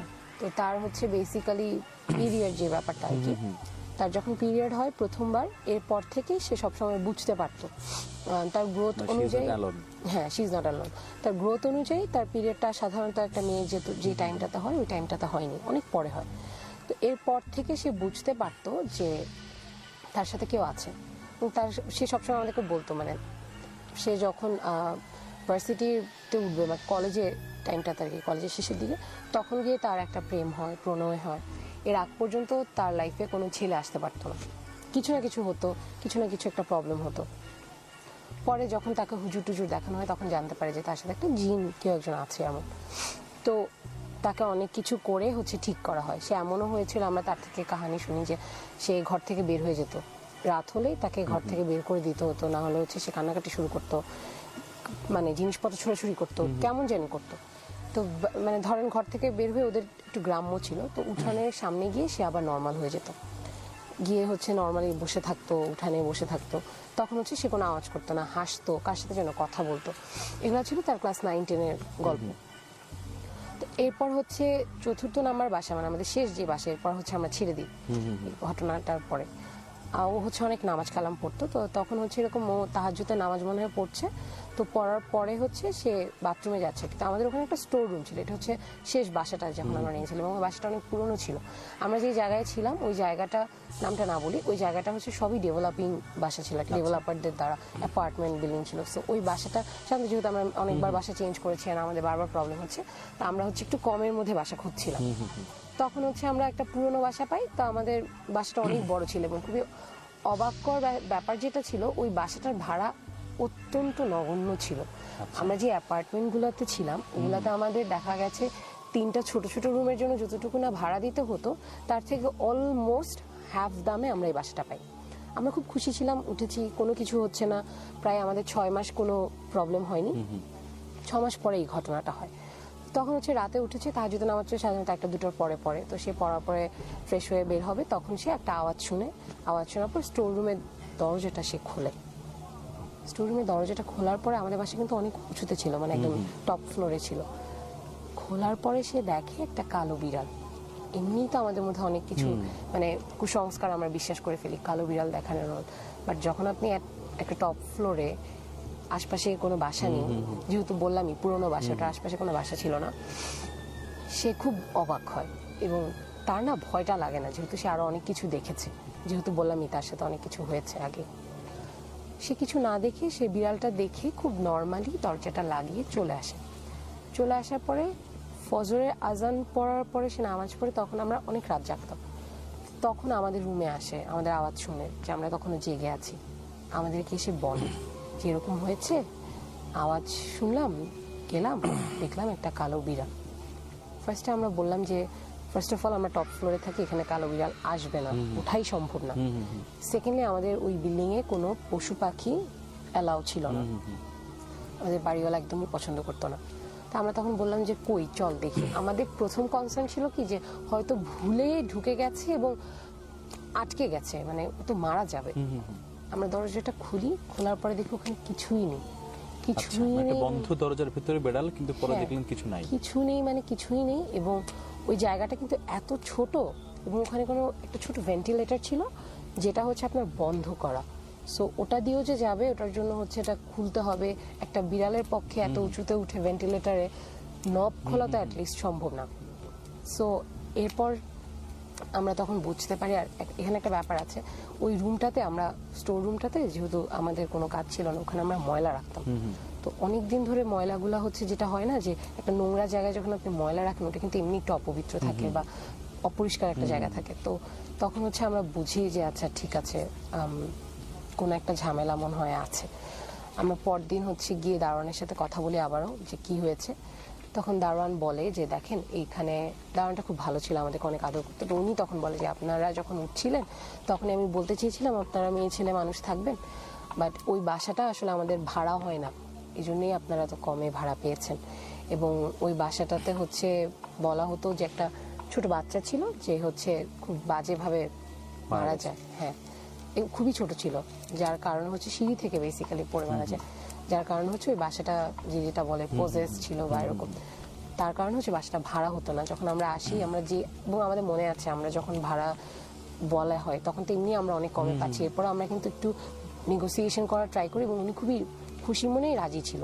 পরে যখন আমরা বুঝতে পারি তখন হচ্ছে আমরা 1 মাসের মাথায় নোটিশ দিয়ে আমরা বের হয়ে যাই, থাকি না। পরে তখন হচ্ছে ওই মেয়েটা যখন বের হবো এর আগে যখন বলে, তখন উই রিয়ালাইজ যে অ্যাকচুয়ালি সমস্যাটা পুরোটা সময় ধরে ওই মেয়েটার সাথেই ছিল। আচ্ছা, যার কারণে হচ্ছে আমরা যেখানেই যেতাম এবং প্রত্যেকটা জায়গায় দেখা যেত ও সবার আগে ফিল করতো, ওর সাথে সবার আগে হতো, যার কারণে হচ্ছে ওই আওয়াজগুলা, নখগুলা বা ওই ইভেন নবের যে ব্যাপারটা বললাম ওটাও কিন্তু ওর রুমেই ছিল, এবং যে মেয়েটাকে দেখেছিল যে ওর রুমে এসে বসে আছে আমাকে ভেবেছিল, ওইটাও কিন্তু ওই দেখেছে। পরে তখন হচ্ছে আমরা বুঝতে পারি যে সমস্যাটা ওর মধ্যে, এবং আমরা যদি যেখানে ওর সঙ্গে থাকলে সমস্যাটা হয়তো সমস্যাটা কন্টিনিউ হবে, কারণ ওই বিড়ালটাও কিন্তু আমরা কেউ দেখিনি, আমরা কিন্তু কখনো কিছু দেখতে পাচ্ছিলাম না, দেখছিল শুধু ওই, কিন্তু আমরা উপলব্ধি করতে পারছিলাম, আওয়াজ শুনতে পারছিলাম। সো তখন হচ্ছে আমরা ডিসিশন নিয়ে যে ঠিক আছে আমরা আলাদা হয়ে যাব, আমরা আলাদা আলাদা থাকবো। মানে ব্যাপারটা এমন যে আসলে ধরেন স্বপ্ন, দুজন মানুষ পাশাপাশি শুয়ে আছে, আপনি দুঃস্বপ্ন দেখছেন, উনি হয়তো সুস্বপ্ন দেখছে, মানে ব্যাপারটা এরকমই আর কি। মানে এই ঘটনাগুলো কিন্তু সবার সাথে হয় ব্যাপারটা তা না, কারো কারোর সাথে হয়, কারো কারোর সাথে হয় না। আমার একটা গল্প মানে ঘটনা মনে পড়লো আর কি। আমরা হচ্ছে 2018 সালের ডিসেম্বর মাসে নির্বাচনের জন্য সারা দেশ ট্যুর করছিলাম।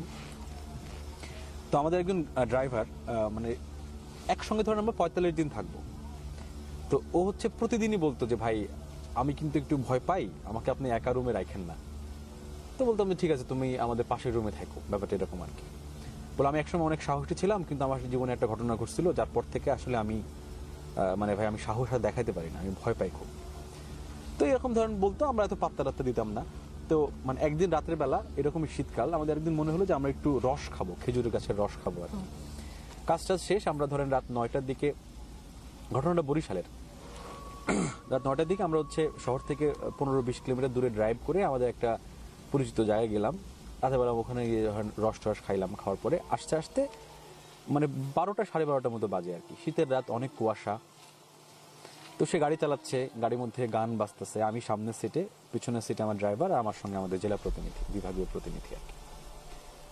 হঠাৎ করে মানে সে গাড়িটা ধাম করে ব্রেক করে আর কি, মানে কোনো রকম কোনো সিগন্যাল ছাড়াই। আমি সামনে বসে আছি, সামনে কিছুই দেখতে পাচ্ছি না আমি, কিন্তু নর্মালি সব ঠিকঠাক, রাস্তার পাশে গাছ। ব্রেক করার পরে গাড়িটা ব্রেক করে সে স্টিয়ারিং এর মধ্যে হাত ধরে জাস্ট ফ্রিজ, আমাদেরকে ডান দিকে তাকায় বলতেছে যে ভাই দেখছেন দেখছেন দেখছেন। বললাম কি দেখবো ভাই, তুমি গাড়ি কোনো ব্রেক করলে কেন? আমার খুব মেজাজও খারাপ হয়েছে যে হুট করে গাড়ি ব্রেক করবে কেন তুমি রাস্তার মধ্যে, অ্যাক্সিডেন্ট হতে পারতো। আপনি দেখেন নাই কিছু? বললাম কি? আমার গাড়ির চাকা একজনকে মেরে ফেললাম যে মাত্র। এটা বলার পরে আমরা তখন ভাবছি যে হতেও পারে যে ড্রাইভার দেখছে, আমরা দেখি নাই, অ্যাক্সিডেন্ট, তার ভাষায় অ্যাক্সিডেন্ট হয়েছে আর কি। গাড়ি থেকে নামি আমরা, কিছুই নাই, গাড়ির আশেপাশে একদম ক্লিন, মানে নাথিং, মানে একটা অ্যাক্সিডেন্ট হওয়ার যে সিমটমস কিছুই নাই। আর সে বলছে সে মেরে ফেললো, মানে রক্ত তো থাকার কথা, অনেক কিছু থাকার কথা আর কি। আমরা লাইট টাইট জ্বালিয়ে রাস্তার দুই পাশে খুঁজলাম যে ধাক্কা লেগে কেউ পড়ে গেছে কিনা ডান পাশে বা বাম পাশে। গাড়িতে এসে দেখি যে সে একটা গাছের দিকে এইভাবে তাকায় আছে, একদম স্ট্রেট গাছের দিকে তাকায় আছে, আর তার চোখ ডানে যাচ্ছে বামে যাচ্ছে, ডানে যাচ্ছে বামে যাচ্ছে। ধাক্কা দিলাম, কি হয়েছে ভাই? কয় মানুষটা মরে নাই ভাই, ওই যে গাছের আড়ালে দাঁড়ায় আছে। মানে ক্যান ইউ ইমাজিন, মানে তখন মনে হচ্ছিল যে তখন আমরাও ভয় পাওয়া শুরু করছি, স্বাভাবিক। মানে ওই ফাঁকা রাস্তায় আমরা 4 জন মানুষ ছাড়া কেউ নাই। ও মাঝে মধ্যে বলতো যে সে এক ধরনের মানে পজেস্ট, সে বলতো যে আমার একটু ঘটনাগুলো ঘটে, আমি রাতেবেলা ঘুমাইতে পারি না ভাই, এটা হয় সেটা হয়। তারপরে কোনো রকম আমরা তাকে পানি টানি দিয়ে আমরা আসলাম হোটেলে, আমরা তো হোটেলে ছিলাম আর কি, হোটেলে উঠলাম। সেই রাতে সে বললো ভাই আমি কোনোভাবেই পাশের জন্য ঘুমাবো না, আপনি আমাকে প্রয়োজনে মেঝেতে রাখেন, এই মেঝেতে ঘুমাবো আপনাদের সঙ্গে। তো সে আমাদের সাথে ঘুমাইলো, আমরা সবাই ধরেন একটু ভয় টয় নিয়ে ঘুমাইছি আর কি। হঠাৎ করে রাতের বেলা দেখি যে ওই ছেলেটা উঠে রুমের মাঝখানে হাঁটতেছে, আর উপরের দিকে তাকায় আছে, ডানে তাকায় বামে তাকায়, মানে স্লিপ ইন দ্য ওয়াকের মতো ব্যাপারটা আর কি। সে কিন্তু নর্মালি এরকম করে না। হঠাৎ করে আমরা ভয় পেয়ে গেছি, রুমের মধ্যে ছায়া নড়ে কি আর কি, আমরা তো সবাই ধরনের ভয় নিয়ে ঘুমাইতে গেছি আর কি। লাইট টাইট জ্বালালাম, দেখলাম সে শীতের রাতে দরদর করে ঘামতেছে এবং সে আসলে সেন্সের মধ্যে নাই। তারপর তাকে ধাক্কা টাক্কা দেওয়ার পরে তো সেন্স ফেরে। আমি বললাম ভাই কি সমস্যা তোমার, কি হচ্ছে? কবে ও তো আমার সঙ্গে রুমে আসছে। Oh my God! আপনারা কেউ দেখতে পাচ্ছেন, আমি দেখতে পাচ্ছি, সে আমার সঙ্গে রুমে আসছে ভাই। মানে এরপরে আসলে আমাদের আসলে মানে বলে না যে কথাই বন্ধ হয়ে যাওয়ার মতো অবস্থা আর কি। সে রাতে আমাদের ঘুমটুম হয় নাই আর, মানে লাইট টাইট জ্বালায় সারা রাত বসে থাকলাম। ও কিছু দোয়া টোয়া পড়তেছিল, আমরাও পড়লাম আর কি। মানে তখন মনে হচ্ছিল যে আসলে দেখেন যে আপনি যে কথাটা বলছিলেন, আমরা কিন্তু সেখানে 4 জন ছিলাম, মানে কেউ দেখলো না, শুধুমাত্র ও দেখলো। এবং ওর সাথে ঘটনাগুলো অনেকভাবেই ঘটে, অনেক রকম ভাবে। আমার মনে হয় যারা শুনছেন বা যারা দেখছেন তারাও একটু নিজেকে রিলেট করতে পারবেন। সবার সাথে ঘটে না ব্যাপারটা, কিন্তু কারো কারোর সাথে ঘটে, এবং যাদের সাথে ঘটে তারা বুঝতে পারে হয়তো। তারপরে আপনার সেই বন্ধুর কি কোনো খোঁজ খবর আপনাদের কাছে বা? হ্যাঁ, আমরা হচ্ছে ওর সাথে যোগাযোগটা পরে আমাদের আসলে ওভাবে থাকে না, কিন্তু ওই ব্যাপারগুলা শোনার পর থেকে আসলে আমাদের খারাপ লাগাটা থেকে যায়, কারণ আমরা হয়তো বা ওই ব্যাপারটা থেকে বের হয়ে গেছি, বাট সে তো বের হতে পারবে না কখনো। তার সাথে কিন্তু ওই এবং সে না ব্যাপারটা মেনে নিয়েছে, এবং যখন হচ্ছে আমাদেরকে সে বলছিল গল্প, সে কিন্তু হাসছিল। আমরা যখন শুনছিলাম আমাদের গায়ে কাটা দিচ্ছিল যে একটা মানুষ, আমরা এগুলো সবসময় গল্প, মুভি কিংবা হচ্ছে দাদা দাদুর থেকে শুনি, বাট ওই মানুষটা হচ্ছে ওটা প্রত্যেক দিন ওটা দিয়ে যাচ্ছে, এবং তার কিন্তু পরে যখন আমরা শুনি না, যখন আমাদেরকে জানায় যে তার সাথে এমন হয়েছে, এবং সে তখন বলছিল যে আমি যেই বাসায় যাই, যেখানেই যাই, আমি বুঝি যে আমার সাথে আমার রুমে, এবং ও একা থাকতো রুমটাতে, আমার সাথে কেউ আছে। মানে সে একা না, সে একা না, এবং সে সবসময় বুঝতো তার পাশে এসে কেউ আছে, তার সামনে কেউ আছে। সে খুব অদ্ভুত ভাবেই জীবনযাপন করছে। মানে একটা ঘটনা মনে পড়লো আমার, সিজন 1-এ আমরা স্টুডিওতে শো করতাম, একজন এক আপু এসেছিলেন আমাদের সাথে, মানে এরকম তার জীবনের গল্প বলতে আর কি। তো উনি আসার পরে ধরেন আমাদের এনভায়রনমেন্টটা ছিল এরকম যে লাইট অফ হয়ে যায়, আমরা কম্পিউটারের মনিটরের লাইটে মোটামুটি একটা ডার্ক সিকোয়েন্স ক্রিয়েট করে আমরা শুট করতাম আর কি। তো উনি কথা বলছেন আর বারবার ডান পাশে তাকাচ্ছেন, কথা বলছেন বারবার ডান পাশে তাকাচ্ছেন। আমি ব্রেকের সময় জিজ্ঞেস করলাম, আপু মানে কোনো আমার ডিসকমফোর্ট হচ্ছে বা কোনো? কয় ভাই আমরা তো এখানে আপনি আর আমি, তাই না? আমরা কিন্তু 3 জন। Oh my God! মানে আপনাদের আপনি স্টুডিওতে? স্টুডিওতে কয় আমি যখন যেখানে যাই সে আমার সঙ্গে থাকে, আমি ছাড়া তাকে আর কেউ ফিলও করে না, দেখেও না। আর আমি মানে সে আমার দিকে বারবার তাকিয়ে আছে, আমি কি বলছি সে শুনছে। তার গল্পই কি বলছিল? হ্যাঁ, তার গল্প সে বলছিল আর কি। মানে এটা আপনি মানে চিন্তা করা যায় ব্যাপারটা। এবং তারপরে যখন আমরা ব্রেক নিলাম, ব্রেক থেকে ফিরে আসলাম, তখন আমি বললাম ভাই লাইটটা অন থাক, কারণ আমারও মনে হচ্ছিল যে আমি আসলে আমার ভালো লাগতেছে না, আমি ডিসকমফোর্ট ফিল করছি আর কি। তো লাস্ট সিকোয়েন্সে আমরা আবার লাইট অফ করি। লাইট অফ করার পরে সে গল্পটা বলছিল, তখন সে আর ডানে তাকাচ্ছে না, তখন সে বারবার তাকাচ্ছে হচ্ছে আমার পেছনে ডান পাশে। মানে তখন আমার জাস্ট মনে হচ্ছিল যে আমি শোটা না করি, এখন শোটা অফ করি, কিন্তু লাইভ চলছিল যেহেতু শো তো করতে হবে, শো মাস্ট গো অন বলে একটা কথা আছে আর কি। এবং শেষ করার পর সে আমাকে বলে যে আসলে ভাইয়া তখন সে আপনার পাশে দাঁড়াচ্ছিল। তো আপনি উপলব্ধি করছিলেনই তো? আমি ফিল করছি না, সে ফিল আচ্ছা, করছে। শুধু সে মানে বুঝতে আমার দিকে পারছিল। তাকায়, ডান দিকে তাকাচ্ছে বারবার, আমার পেছনের দিকে। তিনি বলছিল যে এখন সে আমার পাশে নাই, সে আপনার পাশে দাঁড়াচ্ছে। Oh God! খুবই স্কেয়ারি, খুবই স্কেয়ারি। আপনার কাজটা আসলে অনেক স্কেয়ারি। আমাদের একটা ছোট্ট বিরতি নেওয়ার সময় হচ্ছে আবারও। আমরা বিরতির পরে ফিরে এসে আর কোনো বিরতি নেব না, টানা 1 ঘন্টা আপনাদের সঙ্গে থাকবে কৃষ্ণ বালক, থাকবে আমাদের সঙ্গে আমাদের অতিথি, এবং থাকবে আসলে যুক্তির বাইরে সংজ্ঞাহীন জগতের গল্প, কথা। এগুলো গল্প নয়, বাস্তব, যার সাথে ঘটে তার সঙ্গে হয়তো বা বাস্তব, আপনার আমার সঙ্গে হয়তো বা অবাস্তব। সঙ্গে থাকুন, শুনতে থাকুন Capital FM 94.8। The Beach. Capital FM. Good morning, Capital. Good morning Capital, শনি থেকে বৃহস্পতি সকাল 7:30 থেকে 11টা, only on Capital FM 94.8. Capital FM. Capital FM.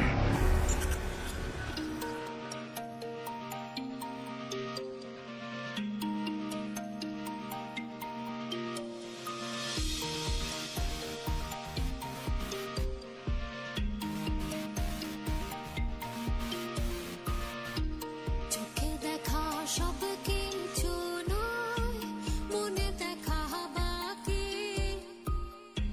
সবুজেছি সঙ্গোপনে,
ভরে দাও মন খুলে দাও চোখের আলোয় দেখি মন ভরে দাও মন খুলে দাও চোখের আলোয় দেখি মন ভরে দাও মন খুলে দাও চোখের আলোয় দেখি মন ভরে দাও মন খুলে দাও চোখের আলোয় দেখি Capital FM.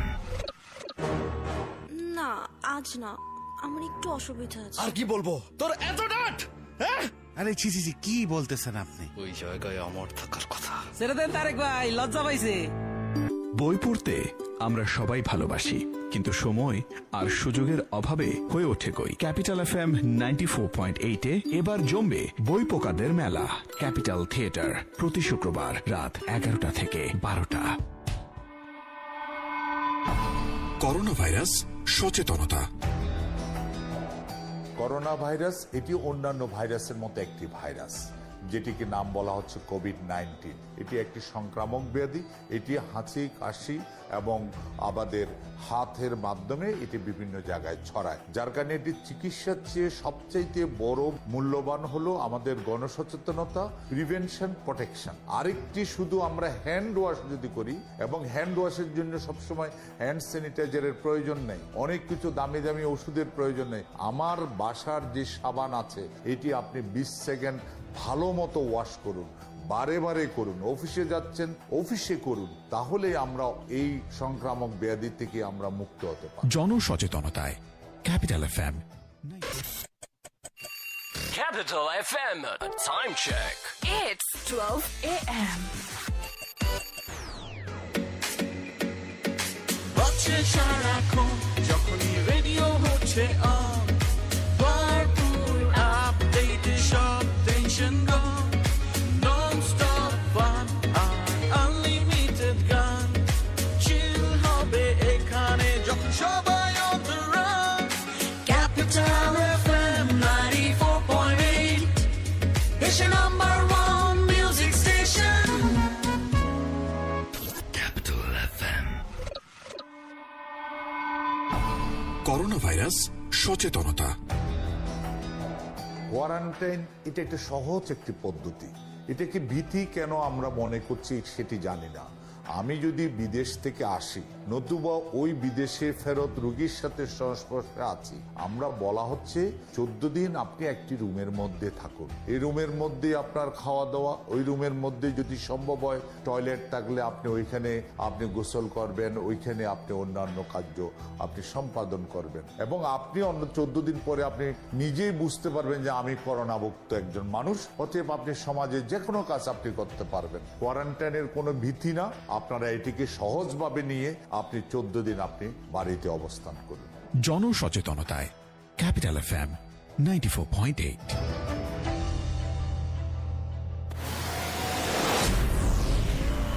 The Beach. শেষ বিরতির বাধা টপকে আপনাদেরকে আবারও স্বাগত জানাচ্ছি। আপনাদের সঙ্গে আছি আমি কৃষ্ণ বালক, আশিকুর রহমান শ্রাবণ। আপনারা দেখছেন এবং শুনছেন ক্যাপিটাল FM 94.8 তাবিজা সিজন 3। আমরা 1 ঘন্টা অতিক্রান্ত করেছি এবং 1 ঘন্টায় নিশ্চয়ই আপনারা আমাদের সঙ্গে এই অপার্থিব জগতে হাঁটাচলা করার চেষ্টা করেছেন, মনের চোখে দেখার চেষ্টা করেছেন এবং আপনাদের জীবনের গল্পের সাথে সেটি মেলানোর চেষ্টা করেছেন। যারা শুনছেন এবং দেখছেন তাদের জন্য বলছি, যদি আপনাদের জীবনে এরকম কোনো ঘটনা ঘটে থাকে বা আপনার বন্ধুর জীবনে কোনো ঘটনা ঘটে থাকে, আপনাদের সঙ্গে আমাদের সঙ্গে আপনারা শেয়ার করতে পারেন এবং সেই শেয়ার করা ঘটনাগুলো আমরা বাছাই করব এবং সেখান থেকে আপনাকে হয়তো আমরা আমন্ত্রণ জানাতে পারি আমাদের এই শোতে, এবং আপনার মাধ্যমে আপনার কথাগুলো হয়তো বা ইথারের তরঙ্গে ভেসে সবাই শুনতে পারে। আপনাকে আবারও স্বাগত জানাচ্ছি। আমরা তো যে কথা বলছিলাম, আমরা থেমেছিলাম সেই জায়গাতে, আমার সেই বরিশালের ঘটনা বলছিলাম আর কি। আসলে আমাদের চারপাশে তো অনেক রকম ঘটনা আছে, যুক্তির বাইরের গল্প, যুক্তির বাইরের জীবনের গল্প। আপনার কাছে এবার আমরা কি শুনবো? আমার একটা খুবই কাছের পরিবারই বলা যায়, তার ব্ল্যাক ম্যাজিক যে ব্যাপারটা থাকে, সে ওটা দিয়ে গিয়েছিল আর কি, তার ওই ব্যাপারটা তার সাথে হয়। সো ওর কথাই বলি। তো দেখা যায় সে অনেক ছোট ছিল, ধরেন ক্লাস 7-8 পড়তো। তো তখন থাকে না যে আপনার প্রেম ভালোবাসার প্রণয়, ওরকম একটা ব্যাপার হয়েছিল। তো সে একটা হিন্দু ছেলের প্রেমে পড়ে। তো পড়ার পরে হচ্ছে অনেক পাগলামি করছিলেন, ওইখান থেকে গল্পটা আর কি। তো দেখা যায় কি প্রথমত শুরু করলে প্রথমে নর্মালি ছিল যে ধরেন প্রণয় হচ্ছিল অ্যান্ড তাদের মধ্যে ব্যাপারগুলো ঘটছিল, কেউ জানতো না। জানার পরে ফ্যামিলি জানার পর অনেক প্রেশার হয়। তখন হচ্ছে একটা সময় এমন হয়েছিল যখন থেকে শুরু হয়, সে ছুরি নিয়ে বসে থাকতো। সে এমন হতো যে আপনার ধরেন একটু পরপর তার বাবা মাকে বলছে যে আমাকে বের করে দাও, না হলে হচ্ছে আমি রক কেটে ফেলবো বা মরে যাবো, তোমাদেরকে মেরে ফেলবো, এরকম একটা ব্যাপার ছিল। সব একটা আতঙ্কে নিয়ে থাকতো, তো যেহেতু নিজের মেয়ে ফেলে তো দিতে পারছে না। তখন হচ্ছে দেখা গেছে ওরা প্রথমত সাইকিয়াট্রিস্ট দেখায়, হুজুর দেখায়, সব কিছুই দেখায় এবং বুঝতে পারছিল না অ্যাকচুয়ালি কি হচ্ছিল। এগুলো হতে হতে হতে দেখা গেছে প্রতিদিনই ওদের ঘরে একটা খুব তাণ্ডব চলছে। প্রতিদিনই ও ঠিক ধরেন রাতের বেলা শুরু করছে যে আমাকে বের করে দাও, হাত ওর পুরো হাতে কাটা দাগ শুরু হয়ে গিয়েছিল এবং কেটে ফেলছিল এবং খাচ্ছিল না, মানে যা করা পসিবল ছিল। পরে হচ্ছে তখন ওরা জানতে পারেনি যে ছেলেটা হিন্দু। তখন হচ্ছে ওরা বলছে ঠিক আছে, এখন তো তুমি অনেক ছোট, আমরা কথা বলে রাখি, ছেলেটাকে আনো, ছেলে বাবা মাকে আনো। তখন ছেলেকে আনতে গেছে যখন, তখন হচ্ছে তারা জানতে পারে যে হিন্দু এবং কোনোভাবেই তো এই ব্যাপারটা মানবে না। তো এরকম যখন ঘটতে থাকে এবং ওরা তখন ভাবে যে এর সলিউশনটা কি, তো হবে না, পসিবল না। আর এটা বুঝতেও পারছিল যে ও তো ছোট, এখন হয়তো বা মনে হচ্ছে পরে গিয়ে হয়তো ইমোশনাল অনেক ইমোশনাল বুঝতে পারছে না। ক্লাস 7-8 এর আমাদের সবারই এরকম প্রেমের ব্যাপার থাকে। তখন সে শুরু করে হচ্ছে এইসব পাগলামি বাড়তে থাকে বলতে সে দেখা গেছে তার মা রাতের বেলা ঘুম থেকে উঠে দেখছে তার পাশে বটি নিয়ে বসে আছে কিংবা ছুরি নিয়ে বসে আছে। তখন না ব্যাপারটা ভৌতিক থাকে না, তখন ব্যাপারটা মানে মেরে ফেলার মতো একটা ব্যাপার থাকে এবং কি করবে খুব সিরিয়াস ইস্যুতে চলে যায়। পরে হচ্ছে উনি ওই মেয়েটার হচ্ছে খালুকে বলে বসে, তো ওনার হচ্ছে অনেক এইসব ব্যাপারে জ্ঞান ছিল। তো উনি হচ্ছে তখন বলে যে ঠিক আছে, আমার একজন পরিচিত আছে, আমি তাকে দিয়ে দেখে। এখানে একটা ব্যাপার আছে, যখনই কোনো হুজুর আসতো ও তখন কিন্তু হুজুরটার সামনে যেতে চাইতো না। ও তাণ্ডব করতো, চিল্লাতো এবং অকথ্য ভাষায় গালাগালি করতো, যেগুলো ও কখনো হয়তো বা কারোর সামনে উচ্চারণও করেনি। এবং আমরা সাধারণত ফ্রেন্ডদের সামনে আমাদের অ্যাকচুয়াল রূপটা দেখাই, বাবা মার সামনে না। ওর ফ্রেন্ডরাও হচ্ছে খুব ওর সবচেয়ে কাছে যে বান্ধবী ছিল, ও খুব অবাক হতো যে ওর মুখে এইসব কথা যখন শুনছিল যে এগুলো ওরা বলছে। তখন ওকে জিজ্ঞেস করার পর ও বলছিল যে আন্টি, ও কিন্তু কখনোই এরকম কথা বলে না আমাদের সাথেও, দুষ্টুমি করে হয়তো বা কিছু অকথ্য ভাষা আমরা ব্যবহার করে ফেলি, কিন্তু এরকম বাজে ভাষা কখনোই ব্যবহার করেনি। আর এই একটা স্পেসিফিক জিনিসেই কিন্তু ও ব্যবহার করতো। এবং যখন ওকে এরপর জিজ্ঞেস করা হতো ও বলতে পারতো না। এরপর যখন খবর নেয়, তখন হচ্ছে খবর নেওয়ার পর জানতে পারে যে একটি স্পেসিফিক জায়গা, আমি নামটা না বলি, ওখানকার একজন লোক দিয়ে বেসিক্যালি ওর নামে নাকি তাবিজ করা হয়। এবং তাবিজটা নাকি এটা ছিল যে ওকে যাতে ঘর থেকে বের করে ওই ছেলেটার কাছে দিয়ে আসে, বেসিক্যালি ওই ছেলেটাই করে। এবং মেয়েটা খুবই প্রভাবশালী একটা পরিবারের মেয়ে ছিল এবং তার বাবা পলিটিক্সের সাথে জড়িত ছিল। পরে জানতে পারা যায় যে ছেলেটার অ্যাকচুয়ালি মতলবটাই ছিল অন্যরকম। এমন না যে জাস্ট মেয়েটাকেই ভোগ করা বা কিছু, এমন না, মানে ওই পরিবারেই সে ঢুকতে চাচ্ছিল, সব সম্পত্তি অনেক অনেক ক্রিটিক্যাল কিছু ব্যাপার ছিল। পরে যখন ওই জানতে পারে, ওই মেয়েটাকে পানি এনে দেন তো ওকে তার দেখিয়ে খাওয়ানো হয় না। ওকে যখন নর্মালি খাবার দিচ্ছে তখন খাবারের সাথে হয়তো বা যাতে ওটা কাটে ওভাবে জিনিসপত্র দেওয়া হতো এবং ও বুঝে যেত, ওই জিনিসটা খেতোই না। ওকে জোর করেও খাওয়ানো পসিবল না, অকথ্য ভাষায় গালাগালি শুরু করে দিত কোথা থেকে। এবং ওদের বাসায় কিন্তু সব চাকু বা ছুরি বা যেটা দিয়ে ও নিজের ক্ষতি বা কারো ক্ষতি করতে পারবে সবই সরিয়ে ফেলা হয়েছিল, কিন্তু কোথা থেকে যেন একটা ছোট ছুরি ও বের করে ফেলতো।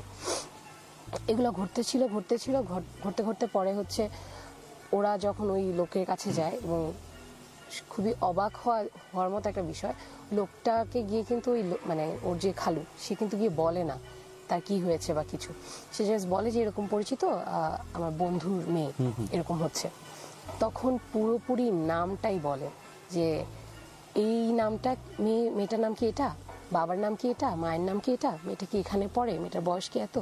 উনি খুবই অবাক হয় এবং অবাক হয়ে ওনাকে যখন জিজ্ঞেস করে যে আপনি কিভাবে জানেন, তখন ওই লোকটা কিন্তু ওই তাবিজটা যে করেছিল, সো উনি বলে যে আমার এখানেই এসেছিল এবং ওর নামে তাবিজটা আসলে আমার এখানেই করা হয়েছে এবং এটা দিয়ে বলা হয়েছে যে যাতে হচ্ছে মেয়েটা ঘর থেকে বের হয়ে যায়। পরে ওনার কাছে গিয়ে ওনাকে দিয়ে তাবিজ কাটানো হয় অ্যান্ড এভরিথিং। এরপর মেয়েটা একদম ঠিক হয়ে যায় এবং খুব অবাক বিষয় যেটা, মেয়েটা ওই ছেলেটাকে চিনতে পারে না। আচ্ছা। সো ছেলেটা এরপর যখনই ওর সামনে আসে মেয়েটা ওকে চিনতেই পারে না, এবং এমনও হয়েছে ও যখন তখন তো স্কুলে পড়তো, স্কুলে ছেলেটা স্কুলের সামনে এসে দাঁড়িয়েছিল, ওর বান্ধবীরা তো ওই ছেলেটাকে চিনতো, বান্ধবীরা বলছে যে তুমি চিনতে পারছো না কেন, তোমার সাথে তো সম্পর্ক ছিল না এভরিথিং। তখন মেয়েটা অবাক হয়ে বলতো যে আমি তো ওনাকে কখনো দেখিনি, উনি কি কোথায় ছিল। সো ওই ব্যাপারটা যেমন হচ্ছে আমার কাছে, কারণ আমি মেয়েটাকে অনেক ছোট থেকে দেখেছি, তো ওই সময় আমরা ওর বাসায় গিয়েছিলাম এবং দেখেছি ও কিরকম পাগলামি করছিল। সো তখনের ওই ব্যাপারটা না, মানে আমরা দেখেছি বা আমাদের সামনে দিয়ে ওর বাবা মার কষ্ট বা ওর ভাই বোনের কষ্ট তো আমরা ব্যাখ্যা করতে পারবো না, কিন্তু প্রত্যেক দিন একটা আতঙ্কে ওরা ছিল যে হয়তো আজ ওদের শেষ দিন, বা আজ হয়তো আমার মেয়েটা নিজেকে শেষ করে মানে একটা ফেলবে। স্বাভাবিক মেয়ে অস্বাভাবিক হয়ে গেল। এবং মেয়েটা খুবই হাসি খুশি ছিল, মেয়েটা কখনো এই ধরনের কোনো ব্যাপারে ছিল না।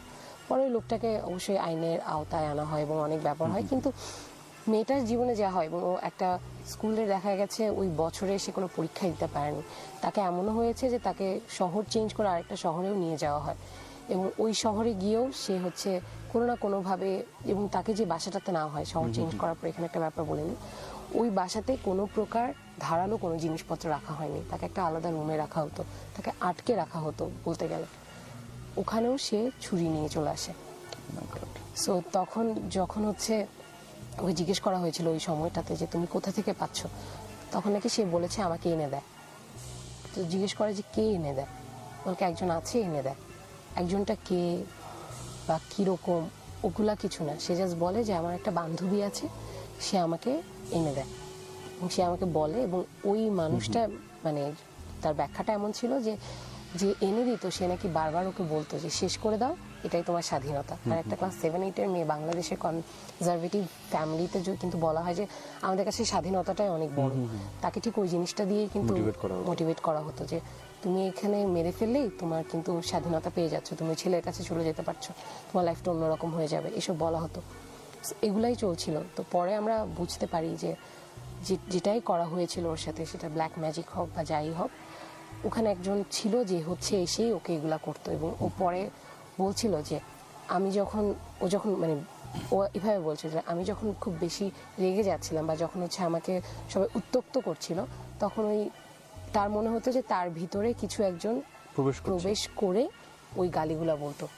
ব্যাপারটা ছিল এমন, কারণ তার পরিবার বা তার যেই বন্ধু বান্ধবের সার্কেলটা ছিল, ওরা কেউই এমন ফ্যামিলি ছিল না যে, আর তখনকার টাইমটা অনেক কনজারভেটিভ ছিল, এবং ও খুবই ছোট একটা শহরের মেয়ে ছিল। সো ওর আশপাশের মানুষরাও এই ধরনের অকথ্য ভাষা সে কখনো শুনেনি। সো তার কাছে যখন সে নর্মাল হয়, জিজ্ঞেস করে, সে খুব অবাক হয় যে এগুলা কি কথা, কারণ আমি তো করিনি। আর সবচেয়ে বড় কথা, এই ধরনের কথাও সে শুনেনি, কারণ তাকে খুবই আদর করে বড় করা হয়েছে, এবং তার আশপাশের মানুষ, ইভেন তার ফ্রেন্ডরাও তাকে খুব আদর করে মানে তার পাশে ছিল। সো তার কাছে সবার প্রথমে এটা ছিল অবাককর যে এই কথাগুলো এক্সিস্ট করে বা এই কথাগুলো আমি বলেছি।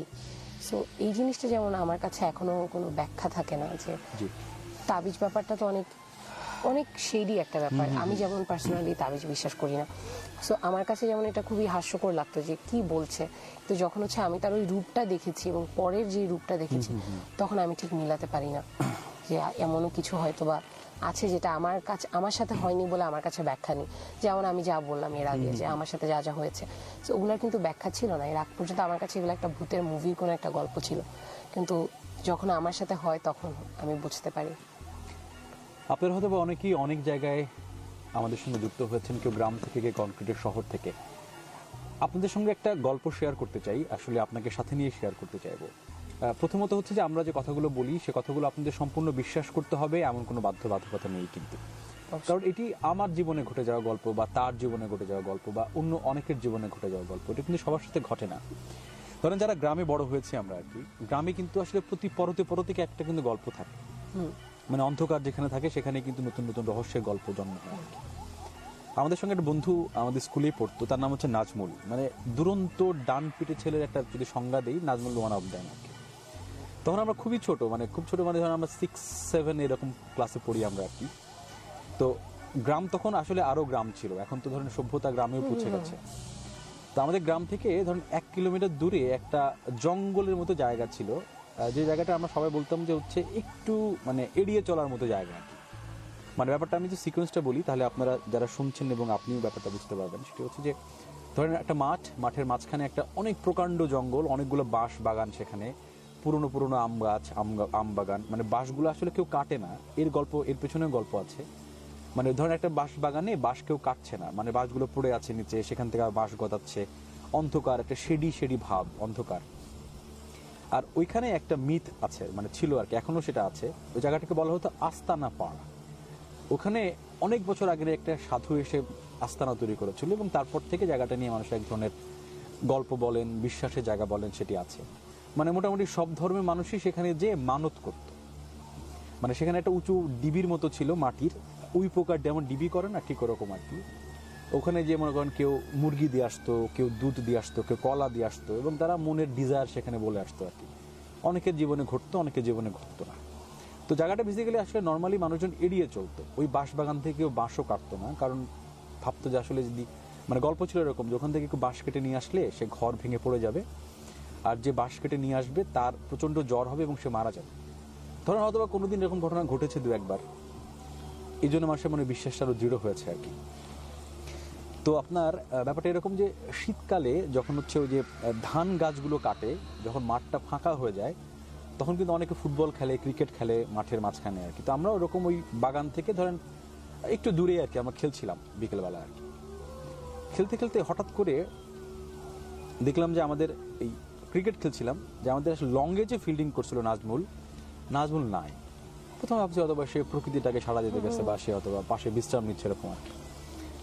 তো খেলতে খেলতে যখন সন্ধ্যা গড়ায় আসছে, মানে তখন মাগরিবের আজান দিবে ভাব আর কি, নাজমুল আসলে কোথাও নাই, নাজমুলকে কোথাও পাওয়া যাচ্ছে না।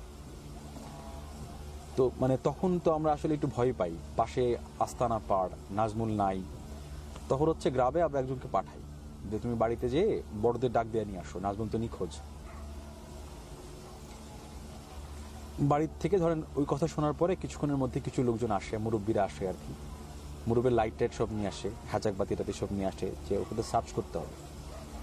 তো নাজমুলকে খুঁজতে চারদিকে খোঁজাখুঁজি করার পরে ভাবে যে নাজমুল নিশ্চয়ই মানে জঙ্গলের মধ্যে ঢুকছে আর কি, বা কোনো ঘটনা তার সাথে ঘটেছে। তখন সবাই জঙ্গলের মধ্যে যায়, অনেক খোঁজাখুঁজি করার পর একটা পর্যায়ে আমরা সবাই একসঙ্গে দেখি নাজমুল একটা উঁচু গাছের উপরে বসে নিচে তাকিয়ে আছে আর কি। ওই গাছে নাজমুলের পক্ষে ওঠা কোনোভাবেই সম্ভব না। মানে গাছের হাইট ধরেন তার চেয়ে মিনিমাম 15 থেকে 20 গুণ বড়, মোটা গাছ। এবং সে উপর মানে অনেকক্ষণ খোঁজাখুঁজির পর লাইট উপরে মারা পরে দেখে যে একটা মানুষকে দেখা যাচ্ছে আর কি, দ্যাট ওয়াজ নাজমুল। এবং নিচে সে তাকায়, সবার দিকে তাকায় আছে, সে কোনো কথা বলছে না। তাকে যখন সবাই ডাকে, মানে সে শুনতেই পাচ্ছে না, ব্যাপারটা এমন আর কি। তারপরে তাকে সেখান থেকে নামানো হয়। নামানোর পরে বাড়িতে নিয়ে আসা পর নাজমুলকে জিজ্ঞাসা করা হয় নাজমুল ঘটনাটা কি। তো সে যখন স্বাভাবিক জীবনে ফেরে, মানে যখন সে স্বাভাবিক হয় আর কি, সে বলছিল যে আমি ওখানে ফিল্ডিং করছিলাম, হঠাৎ করে মনে হলো আমাকে পিছন থেকে কেউ ডাকতেছে, আমাদেরই বন্ধুর মতো কোনো একটা কণ্ঠস্বরে আর কি, ডেকে তাকে প্রলোভন দিচ্ছে, এখানে অনেক সুন্দর একটা ফল আছে, তুই আয়, আমরা একসাথে খাই। তো ভাবছি যে আমি খেলবো না, আমি ফলটা খেয়ে আসি। তো সে যখন ওই বাগানের ঠিক পাশে যায়, ওই বন্ধু তাকে ডাক দিয়ে সামনের দিকে নিয়ে যাচ্ছে। যখন তার সে চেহারা দেখে, হাফ প্যান্ট পরা একটা ছেলে সামনে হাঁটছে, সে তার পেছন হাঁটতে হাঁটতে বাগানের মধ্যে ঢুকে যায়। ঢোকার পরে সে বলে যে আমি দেখলাম যে ওই ছেলেটা গাছে উঠে যাচ্ছে। তো আমি এই গাছে যখন হাত দিলাম, মনে হলো আমিও গাছে ওঠার শক্তি পেয়ে গেছি আর কি, আমিও গাছে উঠে গেলাম। গাছে ওঠার পরে আমরা দুজন একই ডালে বসে, ওখানে হচ্ছে আপনার যে জারুল ফুল এবং জামরুল ফল পেকেছিল তখন আর কি। তো সে ফল খাচ্ছে, সে তার বন্ধু ফল খাচ্ছে। হঠাৎ করে দেখে তার বন্ধুটা নাই, একটা কালো রঙের বেড়াল শূন্যের মধ্যে উঠতেছে আর কি। মানে সে দেখে তার বন্ধুরা হঠাৎ করে ডান পাশে নাই, মানে হঠাৎ করে ভ্যানিশ হয়ে যাওয়ার মতো অবস্থা আর কি। তার বন্ধুটা নাই, কিন্তু একটা বেড়াল শূন্যের মধ্যে ভাসতেছে আর মিউ মিউ করতে করতে তার দিকে এগিয়ে আসতেছে আর কি। মানে একটু ভাবেন, যখন সন্ধ্যা হয়ে গেছে, সে তখন একা একটা জঙ্গলের মধ্যে একটা গাছের উপরে বসে আছে বলে। তারপরে আমার আসলে অনেকক্ষণ সেন্সের মধ্যে ছিল না, আমি গাছের মধ্যে বসে আছি, আমার মনে হচ্ছে আমি কিছু শুনতেও পাচ্ছি না, কিছু দেখতেও পাচ্ছি না। তারপরে যখন আপনারা এসে আমাকে ডাকেন, তখন আমি প্রথমে শুনতে পাই না, তারপরে একটা সময় আমি বুঝতে পারি যে আমাকে নিচ থেকেও ডাকছে আর কি। তখন তার গাছ থেকে তাকে নামানো হয় এবং মানে ওই যে একটা ঘটনা আর কি, মানে ওই যে আস্তানা পার্ক সম্পর্কে বলছি আমরা, এরকম আরো অনেক ধরনের ঘটনা সেখানে ঘটে আর কি। আর প্রত্যেকটা গ্রামে, প্রত্যেকটা শহরে, প্রত্যেকটা মহল্লায় হয়তো এরকম কোনো ঘটনা থাকে যে ঘটনাগুলো আসলে মানুষকে যুক্তির বাইরে জগৎ সম্পর্কে বিশ্বাস করতে বাধ্য করে। আপনার কি জানাশোনা আর কোনো ঘটনা আছে এরকম, বা কারো কাছ থেকে শুনেছেন? আমাদের সাথে যেমন একটা হয়েছিল, আমরা বগুড়াতে গিয়েছিলাম। তো বগুড়াতে আমরা বন্ধুর বাসায় ঘুরতে যাই। তো তখন হচ্ছে যেটা হয়, প্রথমত কয়েকদিন আমরা নর্মালি ছিলাম। তো একদিন হচ্ছে আমাদেরকে ওর আরেকটা বন্ধুর বাসায় হচ্ছে উনি হচ্ছে আমাদেরকে বেসিক্যালি বগুড়া শহরটা দেখাচ্ছিল। তখন হচ্ছে কি যেন জিনিস নিতে হবে, তার বাসায় যাচ্ছে। তো আমার কুকুর বেড়াল খুবই পছন্দ। তো তার বাসায় একটা কুকুর ছিল, কুকুরটা হচ্ছে খুব সুন্দর কুকুর ছিল, হ্যান ত্যান এগুলো বলছিল আমাকে। তো তখন হচ্ছে আমার স্বাভাবিকভাবে কৌতূহলবশত আমি বলি যে আমি একটু দেখতে যাব। তখন সে জাস্ট আমাকে বলছিল যে আপনি একটা কাজ করেন, তো মাগরিবের ওয়াক্ত একটু মাথায় কাপড় দিয়ে যান। তো আমি না তখন বুঝতে পারিনি, আমার কাছে প্রথমত লেগেছে কেন হঠাৎ করে কেন বলছে, আজান তো পড়ে গেছে অনেক আগে। তো ঠিক আছে, আমি তাও গেলাম। যাওয়ার পরে ঢোকার পরে যা হয়, আমি স্বাভাবিকভাবে খুব কৌতূহলবশত খুব এক্সাইটমেন্টে কুকুরটাকে কোলে নিই এবং কুকুরটার সাথে অনেক খেলা করছি। এরকম সময় আমি জাস্ট দেখলাম ও হঠাৎ করে কুকুরটা একটা দিকেই তাকিয়ে অনেকক্ষণ ধরে চিল্লাচ্ছে। তখন হচ্ছে এর আগ পর্যন্ত আমার সাথে অনেক যা করে আর কি, কুকুরা এরকম দুষ্টামি করছিল, আদর নেওয়ার চেষ্টা করছিল, মজা করছিল। হুট করে নেমে যেতে চাচ্ছে এবং আমার দিকে তাকিয়ে চিল্লাচ্ছিল এবং আমার দিকে আর ওই দিকে তাকিয়ে চিল্লাচ্ছিল। আমি just দেখলাম তখন ভাইয়াটা নামলো, ভাইয়াটার চোখটা একটু অন্যরকম লাগলো। চোখটা অন্যরকম লাগলো বলতে আমি বুঝিয়ে বলি, উনি আমার দিকে তাকালো আর ওই দিকে তাকালো, ঠিক যেদিকে কুকুর মানে দাঁড়িয়ে চিল্লাচ্ছিল। উনি জাস্ট আমাকে বললো যে আপনি বের হন, এখনই বের হন। আমি বললাম কেন? আমি তখন ভাবলাম যে আমি মনে হয় কিছু একটা করেছি, কারণ একজন মানুষের বাসায় এসেছি, কিছু একটা কিনা। বললেন আপনি বের হন, তাড়াতাড়ি বের হন। বের হওয়ার পরে যতক্ষণ পর্যন্ত আমরা গাড়িতে ছিলাম উনি কিছু বলেনি, কন্টিনিউয়াসলি দোয়া পড়ে যাচ্ছিলেন। দেন আমরা এসে বসি, বাসায় আসি। তখন আমি জানতে পারি যে ওনাদের যে বাসাটা, ওইটা হচ্ছে অনেক আগে যে বাসাগুলো থাকে না, ওই বাসাগুলোর মতো, কিন্তু একটা পুরো জায়গা নিয়ে, এরকম একটা জায়গা নিয়ে ওই বাসাটা। তো ওনাদের ওখানে নাকি 4টা জিন ছিল। তো ওরা যখন বাসা বানাতে যায়, এবং ওরা তো মোটামুটি যখন ডেভেলপাররা আসা শুরু করে, ওখানে ওনারা কিছু করতে পারে না। করতে গেলেই কোনো না কোনো একটা ঝামেলা হয়। যিনি ওনাদের প্রথম যেটা হয় যে মিস্ত্রিটা কাজ করতে গিয়েছিল, উনি মারা গিয়েছে, এরকম ব্যাপার। এগুলো তো খুবই এক্সট্রিম ব্যাপার। তখন সে করে সেটা হচ্ছে আপনার ওরা ওই বাসাটাতেই থেকে যায়, কোনো রেনোভেশন বা কিছু ওনারা করতে পারে না। এবং উনি তখন বলল যে 4টা সাপ নাকি ওখানে আছে, যে সাপগুলা হচ্ছে 4 কোণায় থাকে ওনাদের বাড়ি। এবং যখনই হচ্ছে কোনো বাইরের মেয়ে আসে, তার মাথায় যদি কাপড় না থাকে, তখন হচ্ছে ওরা খুব বিরক্ত হয়ে যায়। ওনাদেরকে বিরক্ত করা যায় না। যেমন হচ্ছে ওই কুকুরটা কখনো গেটের বাইরে, মানে ওনাদের ঘরের যে দরজা, ওখানে ঢুকতে পারে না। ঘরের দরজা তো বাদ দেন, সিঁড়ি ঘরটা যেটা, ওখানেই সে ঢুকতে পারে না। ঢুকতে গেলেই হচ্ছে ভাঙচুর শুরু হয়ে যায়, মানে অসম্ভব অশরীরভাবে আওয়াজ হওয়া শুরু করে। এরপর যেটা শুনতে পেলাম ওনার থেকে, ওনার এরকম একবার মনে হয় কুকুরটা ঢুকে গিয়েছিল। তখন ওই মোমেন্টে ওরা তো বুঝতেই পারছিল কিছু একটা হবে, তো তখন দেখে কিছু হয়নি। ঠিক রাত হওয়ার পরপরই হচ্ছে ওই মোমেন্টে সবগুলো ওনাদের শোকেজে যা যা বাসন পেয়ালা আছে কাচের, সব ভেঙে ফেলেছে। উপরে হচ্ছে নুপুরের আওয়াজ হচ্ছে, এগুলো ওনারা হালকা হালকা শুনতে পায়। বাট ওদিন হচ্ছে মনে করেন একদম বাঁধ ভেঙে গেলে যা হয়, বুঝাই যাচ্ছে যে জিনিসটি ওখানে আছে, খুব রেগে গেছে। আমরা তো তখন শুনে হচ্ছে খুবই ভয় পাই, ঠিক আছে। এরপর নর্মাল ছিল, আমি ব্যাক করি, ঢাকায় থাকি। প্রায় 1 উইক পরে আই স্টার্টেড ফিলিং লাইক যে there is something with me.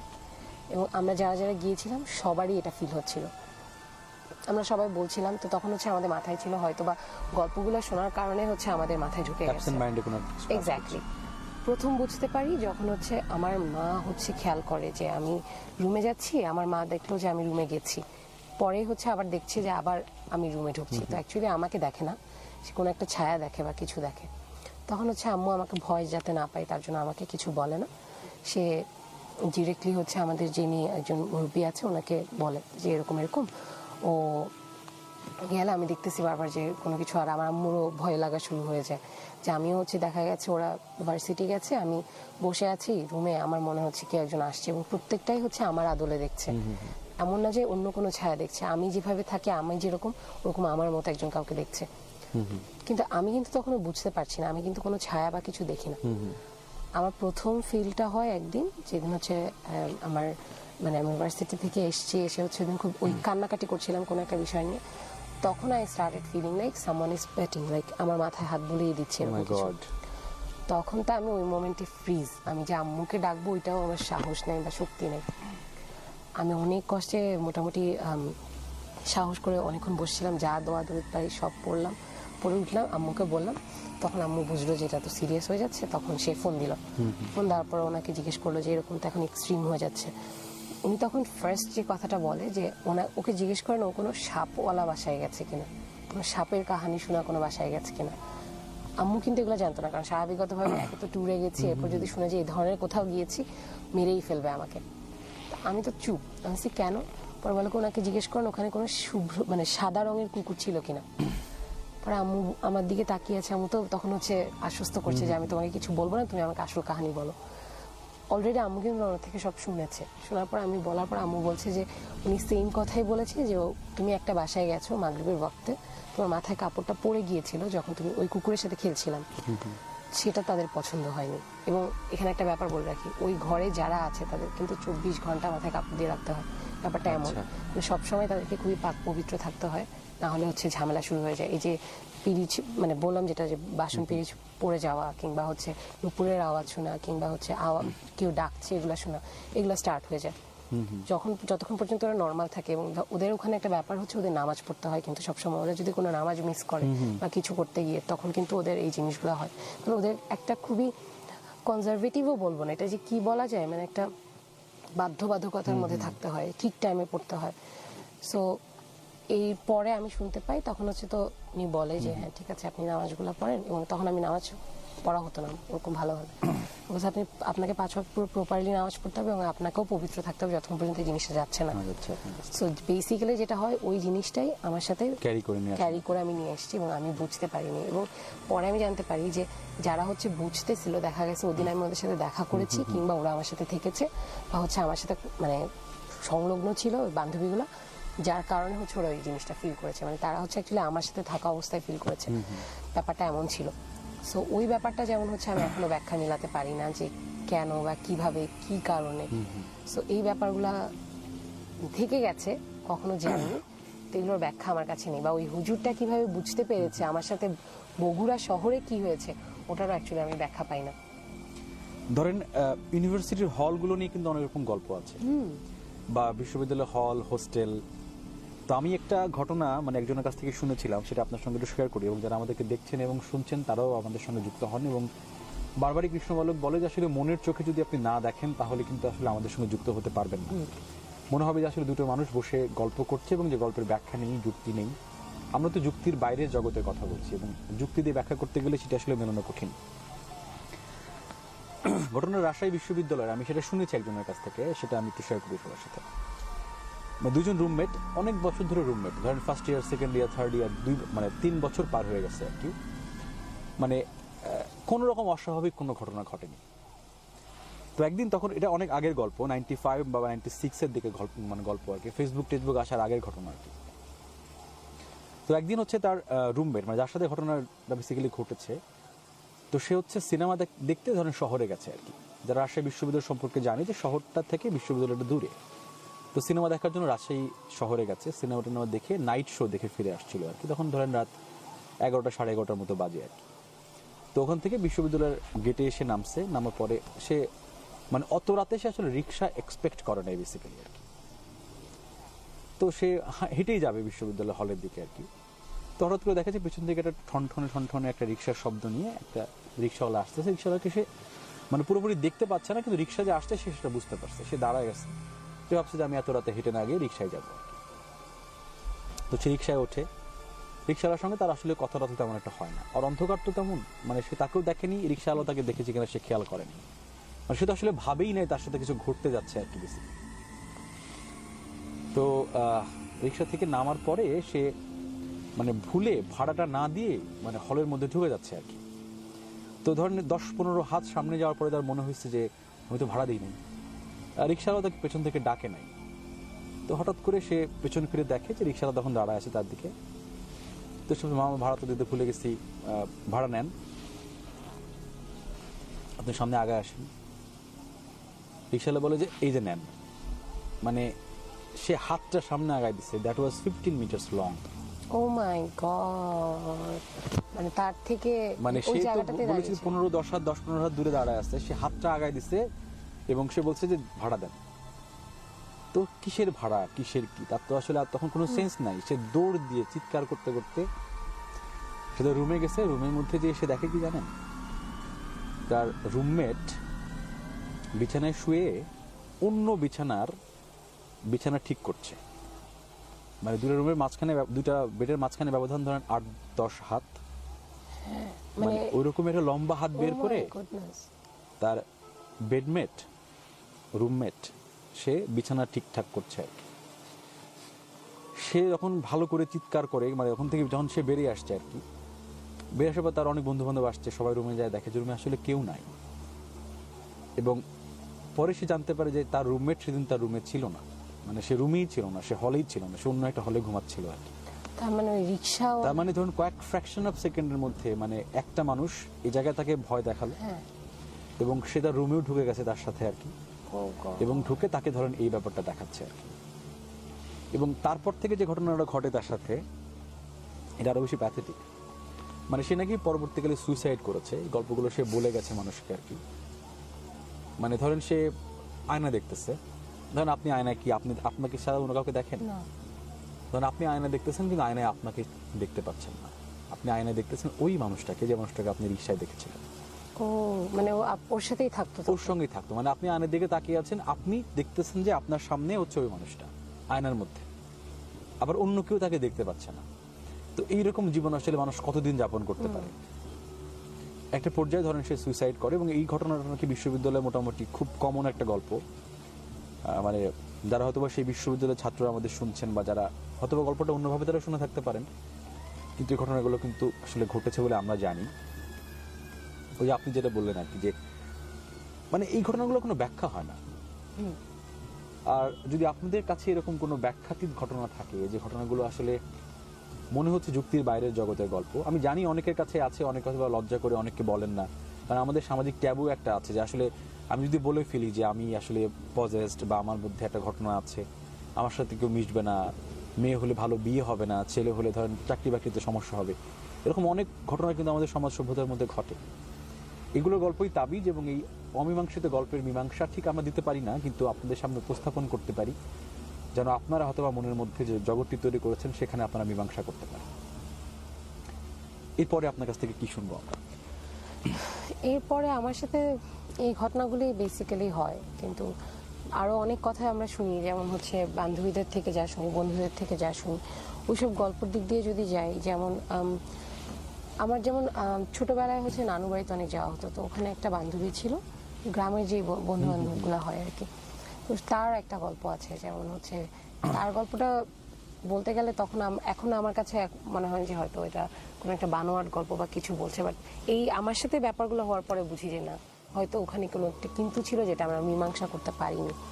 So ব্যাপারটা ছিল যে সে তখন ছোট, আমরা খেলতে যেতাম অল, তার একটা অভ্যাস ছিল যে, এটা কেমন বলবো, ধরেন আমি তার সাথে বসে পুকুর পাড়ে খেলছি, তাকে আমি সবসময় দেখতাম কারোর সাথে কথা বলছে, তো তখন জিনিসটা ছিল যে আমি ভাবতাম যে আমার সাথেই কথা বলছে, বা আমাদের সবাই যারাই যেতাম আমরা ভাবতাম আমাদের সাথে কথা বলছে। তো আম্মুরা হচ্ছে মানা করতো যে ওর সাথে ওভাবে মেশো না, বা ওর সাথে কখনো একা মাগরিবের পরে যেও না, বাচ্চারা কি শোনায় নাকি কথা, তো আমরা কথা শুনতাম না। একবার হচ্ছে আমার মনে আছে, সে এটা আমি অনেকবার শুনেছিলাম আমাদের থেকে যে এই ব্যাপারটা সে করে, সে একটা গাছের নিচে নিয়ে যেত, সেটা হচ্ছে তাল গাছ টাইপ কোনো একটা গাছ ছিল, এক্স্যাক্টলি মনে নেই। সো ওখানে গিয়ে হচ্ছে সে কার সাথে যেন দেখা করায় দেয়। সো ওর দিকে যদি, এবার কথাটা এমন ছিল যে আপনি যদি ওর সাথে কথা বলে ফেলেন একবার, তাহলে you can not come back. So আমার মনে আছে যে আমাদের এরকম ব্যাপারটা এক্স্যাক্টলি আমার সাথে হয়নি, আমাদেরই আরেকজনের সাথে হয়েছিল। তো সে হচ্ছে এরকম ওর সাথে বসেছিল, গল্প করছিল, তখন হচ্ছে গল্প করতে করতে খেলতে খেলতে সন্ধ্যা হয়ে যায়। তখন ও বলে যে চলো, ওই যে হাওয়াই মিঠাই পাওয়া যেত, তো বলছে আমরা হাওয়াই মিঠাই খাবো, ওদিকে যাবো, 2 টাকা করে মনে হয় বেচতো। তো ওকে এরকম করে গল্প দিয়ে কথা চলে বলতে বলতে যায়, তখন যাওয়ার সময় বলে যে আমার এখানে একটা আম্মু আছে, তার কিন্তু মা বাবা আছে তার ঘরেই, আমার একজন আম্মু আছে, উনি এরকম ওই গাছের ওখানে গেলে সে হচ্ছে ওই হাওয়াই মিঠাই দেয়। তখন ও বলতেছে হাওয়াই মিঠাই উনি কেন দিব, গাছ থেকে কেমনে হাওয়াই মিঠাই আসে। তো তো আমাদেরকে কিনতে হবে, দোকানে যেতে হবে, আর দোকান গ্রাম মানেই তো দোকান বন্ধ হয়ে যায় মানে অনেক তাড়াতাড়ি। তো তখন বলছে দোকানটা এইদিকে, তুমি ওইদিকে যাচ্ছ কেন? বল কি না ওইটা ওখানে গেলেই পাবা, তুমি চলো। বাচ্চাটা ছোট বুঝে নেয়, গেছে। যাওয়ার পরে সে ফার্স্টে দেখলো যে একটা খুব গাঢ় ম্যাজেন্টা কালারের টাইপের এরকম একটা শাড়ি পরে একটা মহিলা পা ঝুলিয়ে বসে আছে। গাছটা কিন্তু অনেক বড়, মানে অনেক বড় একটা শাড়ি পরে একটা মেয়ের পক্ষে ওখানে ওঠা সম্ভব না। ফার্স্ট অফ অল একটা মানুষের পক্ষে ওখানে ওঠা সম্ভব না, যথেষ্ট বড়। সো দেখলে এরকম করে বসে পা ঝুলিয়ে বসে আছে। দেন হচ্ছে আমার এক্স্যাক্টলি মনে নেই গাছটা কেমন ছিল, কারণ ও দেখেছে।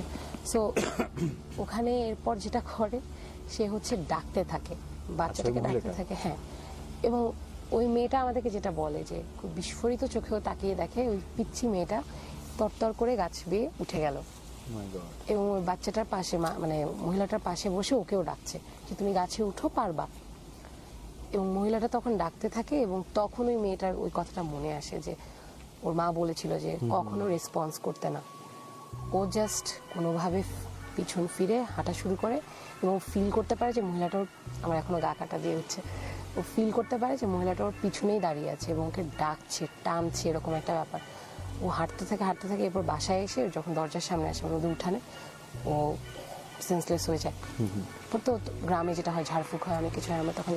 আমরা তখন ওই যে সামার ব্রেকে গিয়েছিলাম স্কুলে, যাওয়ার পরে ওকে যখন জিজ্ঞেস করা হয় ওঠার পরে, সে জাস্ট বলে যে আমার মনে আছে যে যখন হচ্ছে আমি একদম উঠানের কাছে এসেছি আমাকে টেনে ধরে রেখেছে একজন, এবং আমি পিছন ফিরিনি, যেহেতু ওর মা বলেছিল, কোনোভাবে পিছন ফিরিনি, আমাকে ডাকছে, বারবার ডাকছে যে একবার পিছন ফিরে। সো ব্যাপারটা নাকি এরকম ছিল যে ওই মেয়েটার কিছু হতো না, কিন্তু ওই মেয়ের সাথে যারাই যদি এরকম পিছন ফিরতো তখনই হচ্ছে ওর সাথে কিছু একটা হতো। মেয়েটা হচ্ছে পরে মা বাবা বলতো কি যে বেঁচে গেছে আলহামদুলিল্লাহ, কারণ হচ্ছে সে ওই কথাটা মনে রাখায় হচ্ছে অতটুকু বয়সে হচ্ছে তার মাথায় ছিল, যার কারণে হচ্ছে সে পেছন ফিরে তাকায়। এবং ব্যাপারটা এমনই ছিল যে প্রায় সময় হচ্ছে মানুষজন যখন যেত মহিলাটা এরকমই ডাকতে থাকতো, এবং যারাই হচ্ছে তাকাতো এবং পেছন ফিরে কথা বলতো তারা হচ্ছে ওই জায়গাটাতে গিয়ে পাওয়া যেত গাছের নিচে পড়ে আছে, এবং নয় হচ্ছে কিছুদিন পরে হচ্ছে পাগলের মতো কথা বলতো। একটু পরপর এমন একজন লোকের কথা যদি বলি, যে লোকটাকে নিয়ে বেসিক্যালি গ্রামে কথাটা ছড়ায়। তারা হচ্ছে এরকম, সে নামাজ পড়ে ব্যাক করছিল, ইশারে নামাজ পড়ে ব্যাক করছিল, অনেক রাত হয়ে গেছিল, অনেক রাতও বলতো যে টাইমটা হয় আর কি শীতকাল। সো তখন তো শীতকাল মানে হচ্ছে সবাই চুপচাপ হয়ে যায়, তো ওই টাইমে তো আরো অনেক বেশি চুপচাপ, তখন টিভি ছাড়া কিছুই ছিল না, গ্রামে তো একটা টিভি থাকতো একটা বাড়িতে ওরকম। সো সে ব্যাক আসছিল, এরকম ডাকছিল, তো সে হচ্ছে যেটা থাকে যখন ডাকে আমরা তেমনি চমকে তাকাই।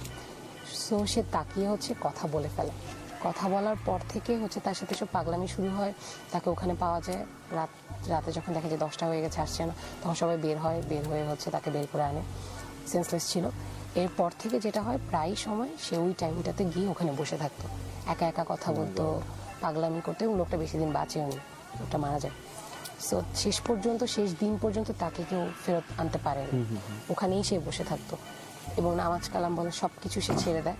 সে সব সময় হচ্ছে পাগল থাকতো, তার আস্তানাটাই ছিল গাছের নিচে। সে খেত না, গোসল করছে না, বা কাপড় চোপড়ে যা আছে তাকে জোর করে সব জায়গায় নিয়ে যাওয়া হচ্ছে, তার সবকিছু ছিল ওই গাছটার নিচে। এবং মানুষ কিন্তু আসলে অন্ধবিশ্বাসের সুযোগ কিন্তু অনেকে নেয়। এক্স্যাক্টলি, মানে ধরেন আমরা আসলে তাবিজের গল্প বলছি বা আমরা প্যারানর্মাল গল্প বলছি, মানে এই না যে আসলে আমরা তাদেরকে প্রমোট করছি। মানে ধরেন আমাদের এই প্রচলিত বিশ্বাস বা আসলে সত্যিকার অর্থে ঘটে যাওয়া ঘটনা কিন্তু সুযোগ অনেকে নেয়, এবং সেই সুযোগগুলো নিয়ে তারা শেষ পর্যন্ত কিছু মানুষকে ঠকায়, ভোগান্তির মধ্যে ফেলে। এটি কিন্তু আমরা প্রমোট করছি না কোনোভাবেই, এবং যারা আমাদেরকে দেখছেন এবং শুনছেন এবং পরবর্তীকালে যারা সামাজিক যোগাযোগ মাধ্যমে আমাদের সঙ্গে যুক্ত হবেন, তারা একটা বিষয় মাথায় রাখবেন, আমরা শুধু ব্যাখ্যার বাইরের জগতের গল্প আপনাদেরকে শোনাচ্ছি, কিন্তু কোনোভাবেই আমরা কাউকে প্রমোট করতে চাই না। আপনি যখন বলছিলেন তখন একটা কথা মনে হচ্ছিল আমার, সেটা হচ্ছে যে এটা আমার এক খুব কাছের আত্মীয়ের সাথে ঘটে যাওয়ার গল্প আর কি। ধরেন চাইল্ডহুড ফ্রেন্ড থাকে না মানুষের, তাদের সঙ্গে মানুষের কিন্তু ভয়াবহ রকমের স্মৃতি থাকে আর কি, এবং সে যখন হুট করে ধরেন মারা যায় বা ওই এলাকা থেকে অন্য এলাকায় চলে যায়, মানুষ কিন্তু ট্রমাটাইজ থাকে অনেক দিন, সে সবসময় ভাবতে থাকে, চিন্তা করতে থাকে, তার সাথে খেলতাম, ঘুরতাম, ফিরতাম, এরকম আর কি। তো আমার এক আত্মীয়, মানে সে আমার সম্পর্কে ফুপি হয় আর কি, তো তিনি তখন ধরেন 5-এ পড়ে বা 6-এ পড়ে, ব্যাপারটা এরকম আর কি। তার একটা চাইল্ডহুড ফ্রেন্ড ছিল এবং তার একই বয়সী মেয়ে, তো দুজনে ধরেন ফ্রক পরে খেলতো, ব্যাডমিন্টন খেলতো, পুতুল খেলতো, দৌড়াদৌড়ি করতো, নানা রকম কিছু করতো আর কি। ওই মেয়েটা তার সামনেই মারা যায়। কিভাবে মারা যায়? পানিতে পড়ে মেয়েটা ডুবে মারা যায় আর কি। মানে সে পানিতে নামে আর ওই মেয়েটা ডাঙায় দাঁড়িয়েছিল, সে মেয়েটা মারা যায়। এবং তারপর থেকে তার মাথার মধ্যে ওই স্মৃতিটা, ওই ঘটনাটা কিন্তু একদম জমাট বেঁধে থাকে আর কি। তারপর থেকে সে যেটা করতো, যে আপনি যেটা বলছিলেন তখনই মনে হলো আমার আর কি, ধরেন সে একা একাই হাসছে, মনে হচ্ছে সে ইজ প্লেইং উইথ সামওয়ান, বা মনে হচ্ছে যে সে আসলে এখন কারোর সাথে গল্প করছে, মনে হচ্ছে যে সে এখন ধরেন সে কবিতাই পড়ছে, কাউকে সাক্ষী রেখে পড়ছে, আম পাতা জোড়া জোড়া সামথিং টাইপের কিছু একটা পড়ছে, পড়ার চেষ্টা করছে। এই ঘটনাটা তার সাথে অনেক বছর ধরে হয় এবং ধরেন প্রায় 4-5 বছর তার সাথে ঘটনাটা ঘটে। একটা সময় যেটা হয় সেটা হচ্ছে যে ধরেন সে বাসা থেকে বের হয়ে যাচ্ছে, কোনো একটা খেলনা নিয়ে সে বাসায় ফিরে আসতেছে, সে বাজারে যাচ্ছে না, তাকে কোনো কিছু গিফট করছে না, কোনো কিছু করছে না। সবাই অবাক হয়, তুই খেলনা পেলি কোথায়? কয় আমাকে তো খুকি দিয়েছে খেলনা। সে বড় হয় কিন্তু তার বান্ধবী বড় হয় না তার স্মৃতিতে আর কি। মানে সে ওই 5 বছরের বাচ্চাটাই থাকে আর কি। এবং ধরেন সে তখন তার বয়স হচ্ছে, ধরেন সে 9-10-এ পড়ে, তার আচার আচরণ অ্যাটিটিউড সব কিছু হচ্ছে ওই 5-6 বছর বয়সে যখন সে অ্যাটিটিউডটা করতো, মানে ক্লাস 5-এ পড়ার সময়। এবং তাকে ডাক্তার দেখানো হয়, তখন ডাক্তার বলে যে আসলে এরকম ঘটনা যখন তার সাথে ঘটে তখন সে ডিপলি ট্রমাটাইজড হয় এবং তার ব্রেনের মধ্যে ব্যাপারটা স্থায়ী হয়ে যায় এবং সে ওখান থেকে আর বেরিয়ে আসতে পারে না। এবং সে টু বি অনেস্ট, মানে সে এখনো আগের মতোই, মানে ধরেন সে এখন অনেক বয়স, তার 40-45 প্লাস, বাট সে এখনো ওই 5-6 বছর বা 5-6-এ পড়া মেয়ের মতোই আচরণ করে মাঝে মধ্যে। কোনো কোনো সময় সে ভালো থাকে, তার বাচ্চাও হয়েছে, কিন্তু ধরেন মানে ব্যাপারটা ওইরকমই আর কি। ওই ইয়েটা কি এখনো আছে? এখনো সে ক্যারি করে আছে ব্যাপারটা, মানে কোনোভাবেই সে ওখান থেকে বেরিয়ে আসতে পারেনি। এরকম অনেক ঘটনা কিন্তু চারপাশে আছে এবং যারা শুনছেন এবং যারা দেখছেন আমাদেরকে, তারা প্রত্যেকে হয়তো বা লিখছেন আমাদের কাছে ঘটনাগুলো এরকম আর কি। আমার সবচেয়ে অবাক লাগে যে আসলে এই মানুষগুলোর জীবন কিন্তু অনেক অনেক অনেক কষ্টের। কারণ আমি স্বাভাবিক মানুষ বা আপনি এখন স্বাভাবিক জীবনে ফিরেছেন, আপনার কাছে ব্যাপারটা কিন্তু যুক্তির বাইরের জগৎ আর নাই। আপনি এখন হয়তো ভাবতে পারেন যে আপনার সেই বান্ধবীর জন্য আপনার সাথে ঘটনাটা ঘটেছিল, যার সাথে ঘটছে তার সঙ্গেই তো ব্যাপারটা ঘটে, অন্য কারো পক্ষে কিন্তু ফিল করা মুশকিল। আমি ছোট্ট একটা ইনসিডেন্ট আপনাকে বলি, এটা বলে ধরেন আমি কেন এত কিছু জানতে পারি, কারণ আমি ধরেন এই শোটা করার কারণে অনেকে আমার সঙ্গে অনেক গল্প শেয়ার করে, অনেক অপরিচিত মানুষ আমাকে ইনবক্সে গল্প পাঠায়, ঘটনা পাঠায় তার জীবনের আর কি।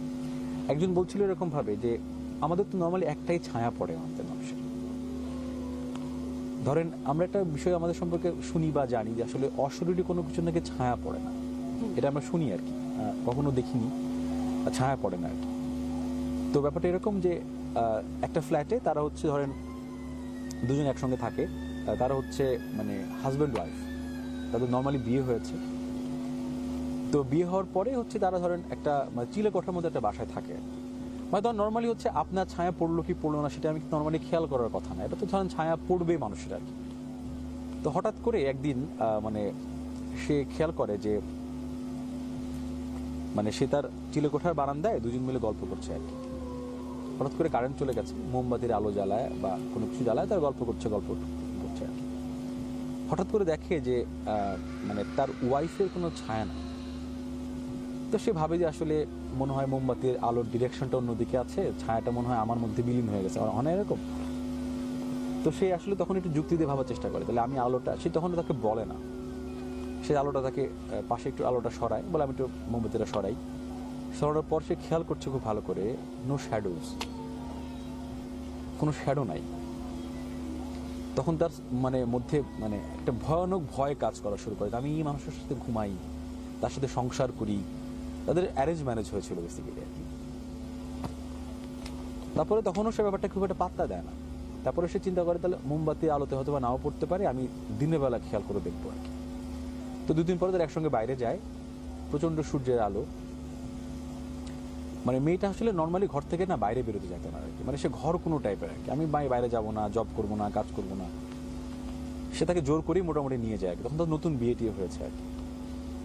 দেখে যে মানে ওই মেয়েটা হচ্ছে মানে খুবই শেকি ফিল করতেছে আর কি, এবং সে খেয়াল করে দেখে যে একটাই শ্যাডো, তার ছায়া, আর কোনো ছায়া পড়ে না আর কি। তারপরে সে বাসায় চলে আসে, বাসায় চলে আসার পরে সে তার ওয়াইফের সঙ্গে ব্যাপারটা শেয়ার করে, বলে যে আসলে তুমি কে, মানে তুমি কি? তখন তার ওয়াইফ প্রথমে তাকে নানা রকম বোঝানোর চেষ্টা করে যে আসলে আমি কি মানে, তুমি কেন বলতেছো, একটু ঝগড়াও তাদের মধ্যে হয় আর কি। হওয়ার পরে সে রাতের বেলা যখন তারা শুতে আসছে এক সময় আর কি, তখন তার ওয়াইফ ধরেন তাকে বলতেছে যে আমি কিন্তু মানুষ না, মানে তোমাকে আমার অনেক পছন্দ, অনেক বছর ধরে তোমাকে পছন্দ করি আমি, যে কারণে আমি তোমাকে বিয়ে করেছি, তুমি যাদের সঙ্গে আমার বাবা মা মনে করছো আর কি তারাও কিন্তু মানুষ না। মানে আমি জানি না যে আসলে ঘটনাটা যিনি আমাকে পাঠিয়েছেন ঘটনাটা সত্য কি মিথ্যা আর কি, কিন্তু ওই মোমেন্টের জন্য একবার ভাবেন তো যে আপনি একজনের সাথে শুয়ে আছেন, সে বলছে আমি মানুষ না।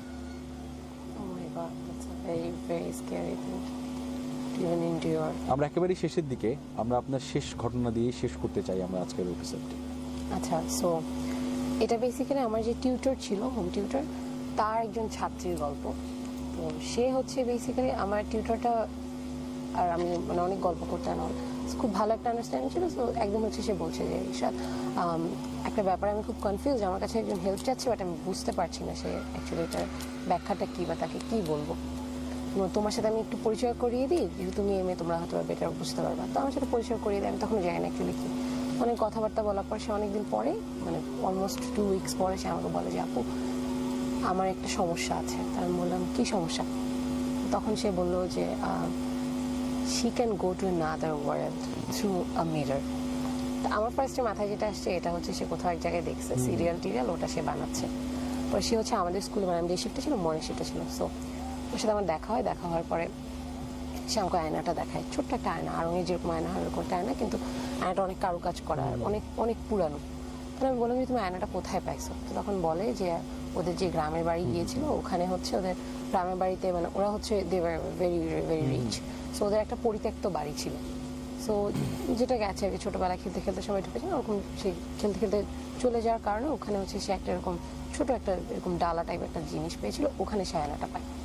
সো আমি তখন জিজ্ঞেস করলাম যে তুমি প্রথম বুঝতে পারো কেমন? এগুলো বেসিক্যালি আমার স্যারের কাছেও সে বলার গল্প আর কি।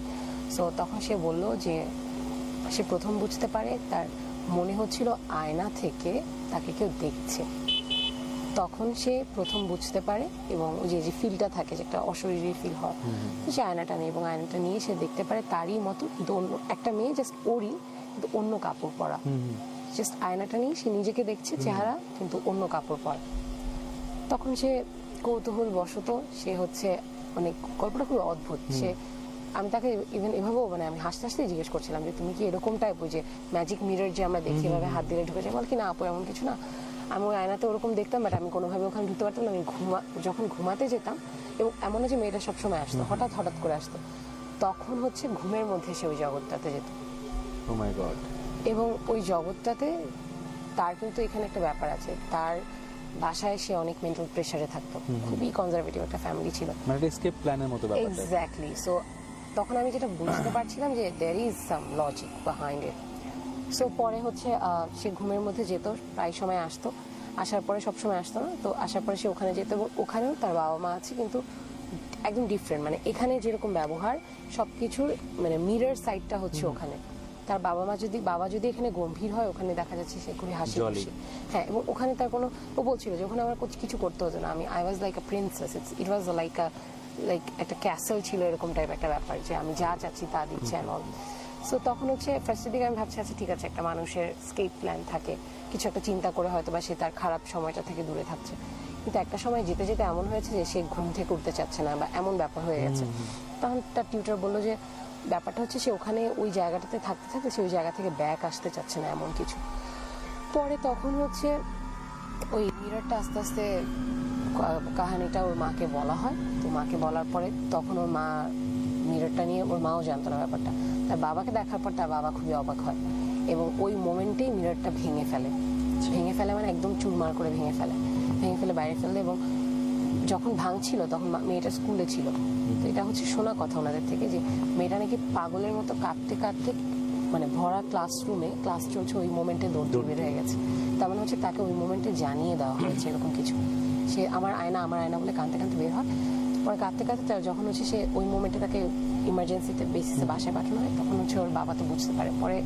পরে ব্যাপারটা শোনা যায় যে অ্যাকচুয়ালি ওই মিররটা ওদের ফ্যামিলির অনেক আগে, মানে ওর বড় দাদা বা সামথিং এরকম কারো একজনের ছিল দাদু, যিনি হচ্ছে সুইসাইড করেন। আচ্ছা। তার হচ্ছে বেসিক্যালি তার হাজব্যান্ডের সাথে তার সম্পর্ক ভালো ছিল না, অনেক মারধর করতো। সো সে বেসিক্যালি এই মারধর দিয়ে যেতে যেতে একটা সময় গিয়ে নিতে পারতো না, যা হয় আগের টাইমে তো অনেক কথাবার্তা বলা হতো না। তো তার হচ্ছে এমনি বাচ্চাও মারা গিয়েছিল, যার কারণে হচ্ছে একটা ডিপ্রেশনে সেই মহিলাটা থাকতো এবং তাকে অ্যাকচুয়ালি পাগল বলা হতো। সে অনেক কিছু দেখতো, অনেক আবল তাবল বলতো।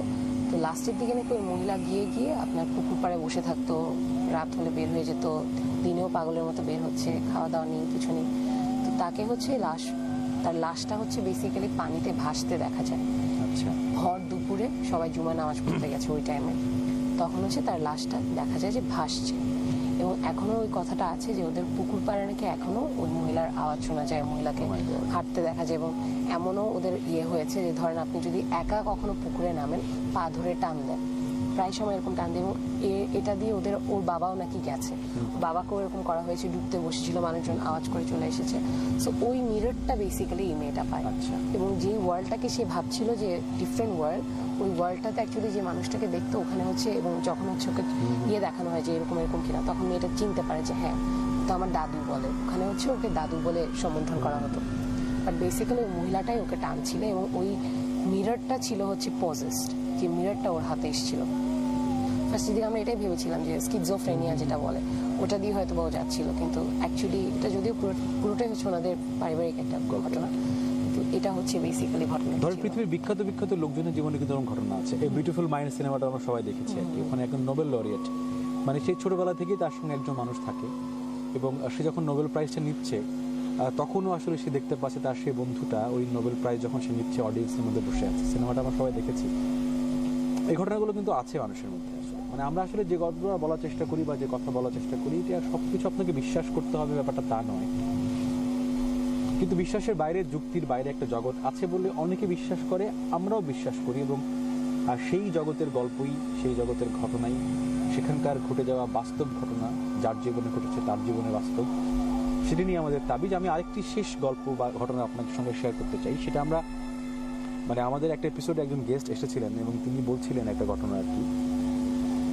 ধরেন কবরস্থান নিয়ে তো আমাদের একটা ধরনের মানে শেকিনেস তো আছেই। মানে আমরা জীবিত মানুষ আমাদের ভালোবাসার, কিন্তু মৃত মানুষটি আমাদের কাছে অনেক সময় ভয়ের হয়ে যায়।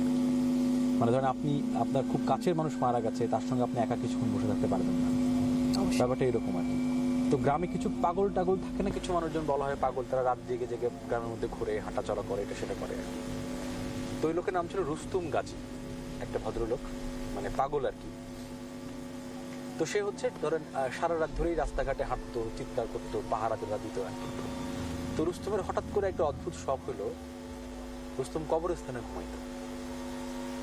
মানে এর আগে রুস্তম পাগল ছিল, কিন্তু আসলে কারোর জন্য হার্মফুল ছিল না, ব্যাপারটা এরকম আর কি।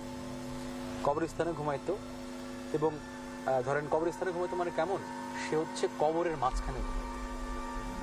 ভাঙা ভাঙা কবর থাকে না, সে কবরের মাঝখানে ঘুমাইতো। তো একদিন ধরেন রাতের নাইট গার্ড থাকে না গ্রামে, পাহারা দেয়, চৌকিদার বলি যাকে আমরা আর কি।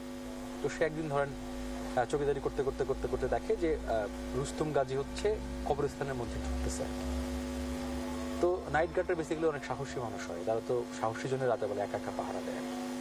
তো রুস্তম গাজীকে ফলো করতে করতে সে ওই গোরস্থানের মধ্যে ঢুকে দেখে যে রুস্তম গাজী হচ্ছে হাত দিয়ে মাটি সরাচ্ছে, সরানোর পরে কবরের খাঁচাটা তুলছে আর কি। তোলার পরে সে কবরের মাঝখানে যে কবরের মধ্যে শুয়ে পড়তেছে এবং সে দিব্যি ওখানে ঘুমায় যাচ্ছে। তো এটা দেখে সে আসলে একটু স্কেয়ার্ড হয়, ভয় পায় আর কি। ভয় পাওয়ার পরে পরের দিন সমাজে সবার সঙ্গে মানে মিটিং টিটিং করে আর কি। তো রুস্তম গাজীকে ডাকা হয় যে মানে তোমার সাথে আসলে ঘটনাটা কি। তো বলে রুস্তম গাজী বলে যে আসলে আমি একদিন কবরস্থানের পাশ দিয়ে রাতেবেলা যাচ্ছিলাম, হঠাৎ করে দেখি যে আমার বউ আমাকে ডাকতেছে। তো তোমার বউ তো অনেক আগে মারা গেছে এবং তোমার বউ তো এই কবরস্থানে তাকে মাটি দিচ্ছি আমরা আর কি। বলে দেখি যে আমার বউ মানে নতুন বউয়ের মতো ড্রেস ট্রেস করে, শাড়ি টাড়ি পরে, সাজুগুজু করে কবরস্থানে গিয়ে দাঁড়ায় আছে, আমাকে ডাকতেছে। আমার মনে হচ্ছে সে আমাকে চুম্বকের মধ্যে টানতেছে আর কি। আমি কবরস্থানে যাই, যাওয়ার পরে সে যাতে আমাকে একটা কবরের পাশে নিয়ে যায় এবং তারপরে সে কবরটা তুলে কবরের মাঝখানে শুয়ে পড়লো। শুয়ে পড়ার পর দেখি যে সে হচ্ছে মানে তাকে আমি দেখতে পাচ্ছি না আর। তা আমিও কবরের মধ্যে ঢুকে যাই। ঢুকে যাওয়ার পরে আমি মাটি এটিয়ে করার চেষ্টা করি, দেখি যে আসলে ওখানে কেউ নাই। কিছুক্ষণ পর হাড় গোড় বেরিয়ে আসে। এরপর থেকে যখন রাতে একটা নির্দিষ্ট সময় হয়, ধরেন 11টা, 11:30 বা 12টা বা তার বেশি, মানে সে বলে আমাকে চুম্বকের মতো কেউ যেন টানে এবং আমি কবরস্থানের মধ্যে চলে যাই এবং আমি প্রতিদিন আমার বউকে দেখি এবং আমি তার কবরেই যাই এবং সেখানে আমি তার সাথে ঘুমাই রাতের বেলায়। একটা সময় যেটা হয়, এই মিটিং টিটিং এর পরে সবাই তো গ্রামে একটা ভয় ছড়ায় যায় রুস্তম গাজী সম্পর্কে।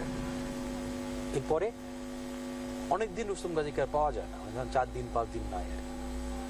তারপরে মানে গোরস্থানে যারা কেয়ারটেকার তারা বলে যে আসলে মানে পচা লাশের গন্ধ আসতেছে। কবর দেওয়ার পরে তো লাশ থেকে গন্ধ আসে না, মাটি চাপা দিয়ে থাকে আর কি। তারা খুঁজতে খুঁজতে খুঁজতে খুঁজতে দেখে যে মানে কবরস্থানের শেষের দিকে একটা কবর, যে কবরটা বেসিক্যালি তার বউয়ের অনেক বছর আগে মারা গেছে, ভাঙা একটা কবর।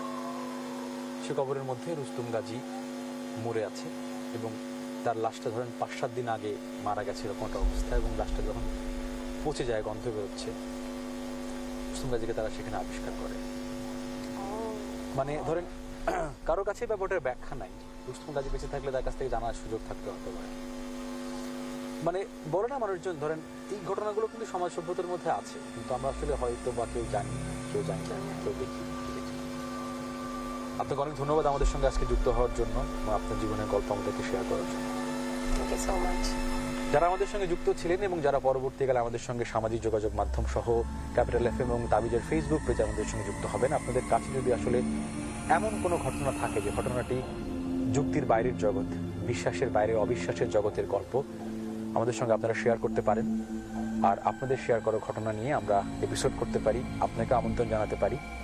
আর একটা কথা মাথায় রাখবেন, আমরা কাউকে প্রমোট করতে চাই না এবং এই ঘটনাটি আপনার জীবনে ঘটলে আমাদের সঙ্গে শেয়ার করতে পারবেন। মনের চোখে দেখবেন ক্যাপিটাল এফএম, চোখ রাখবেন আমাদের সঙ্গে, থাকবেন আমাদের সাথে। শুভ সকাল।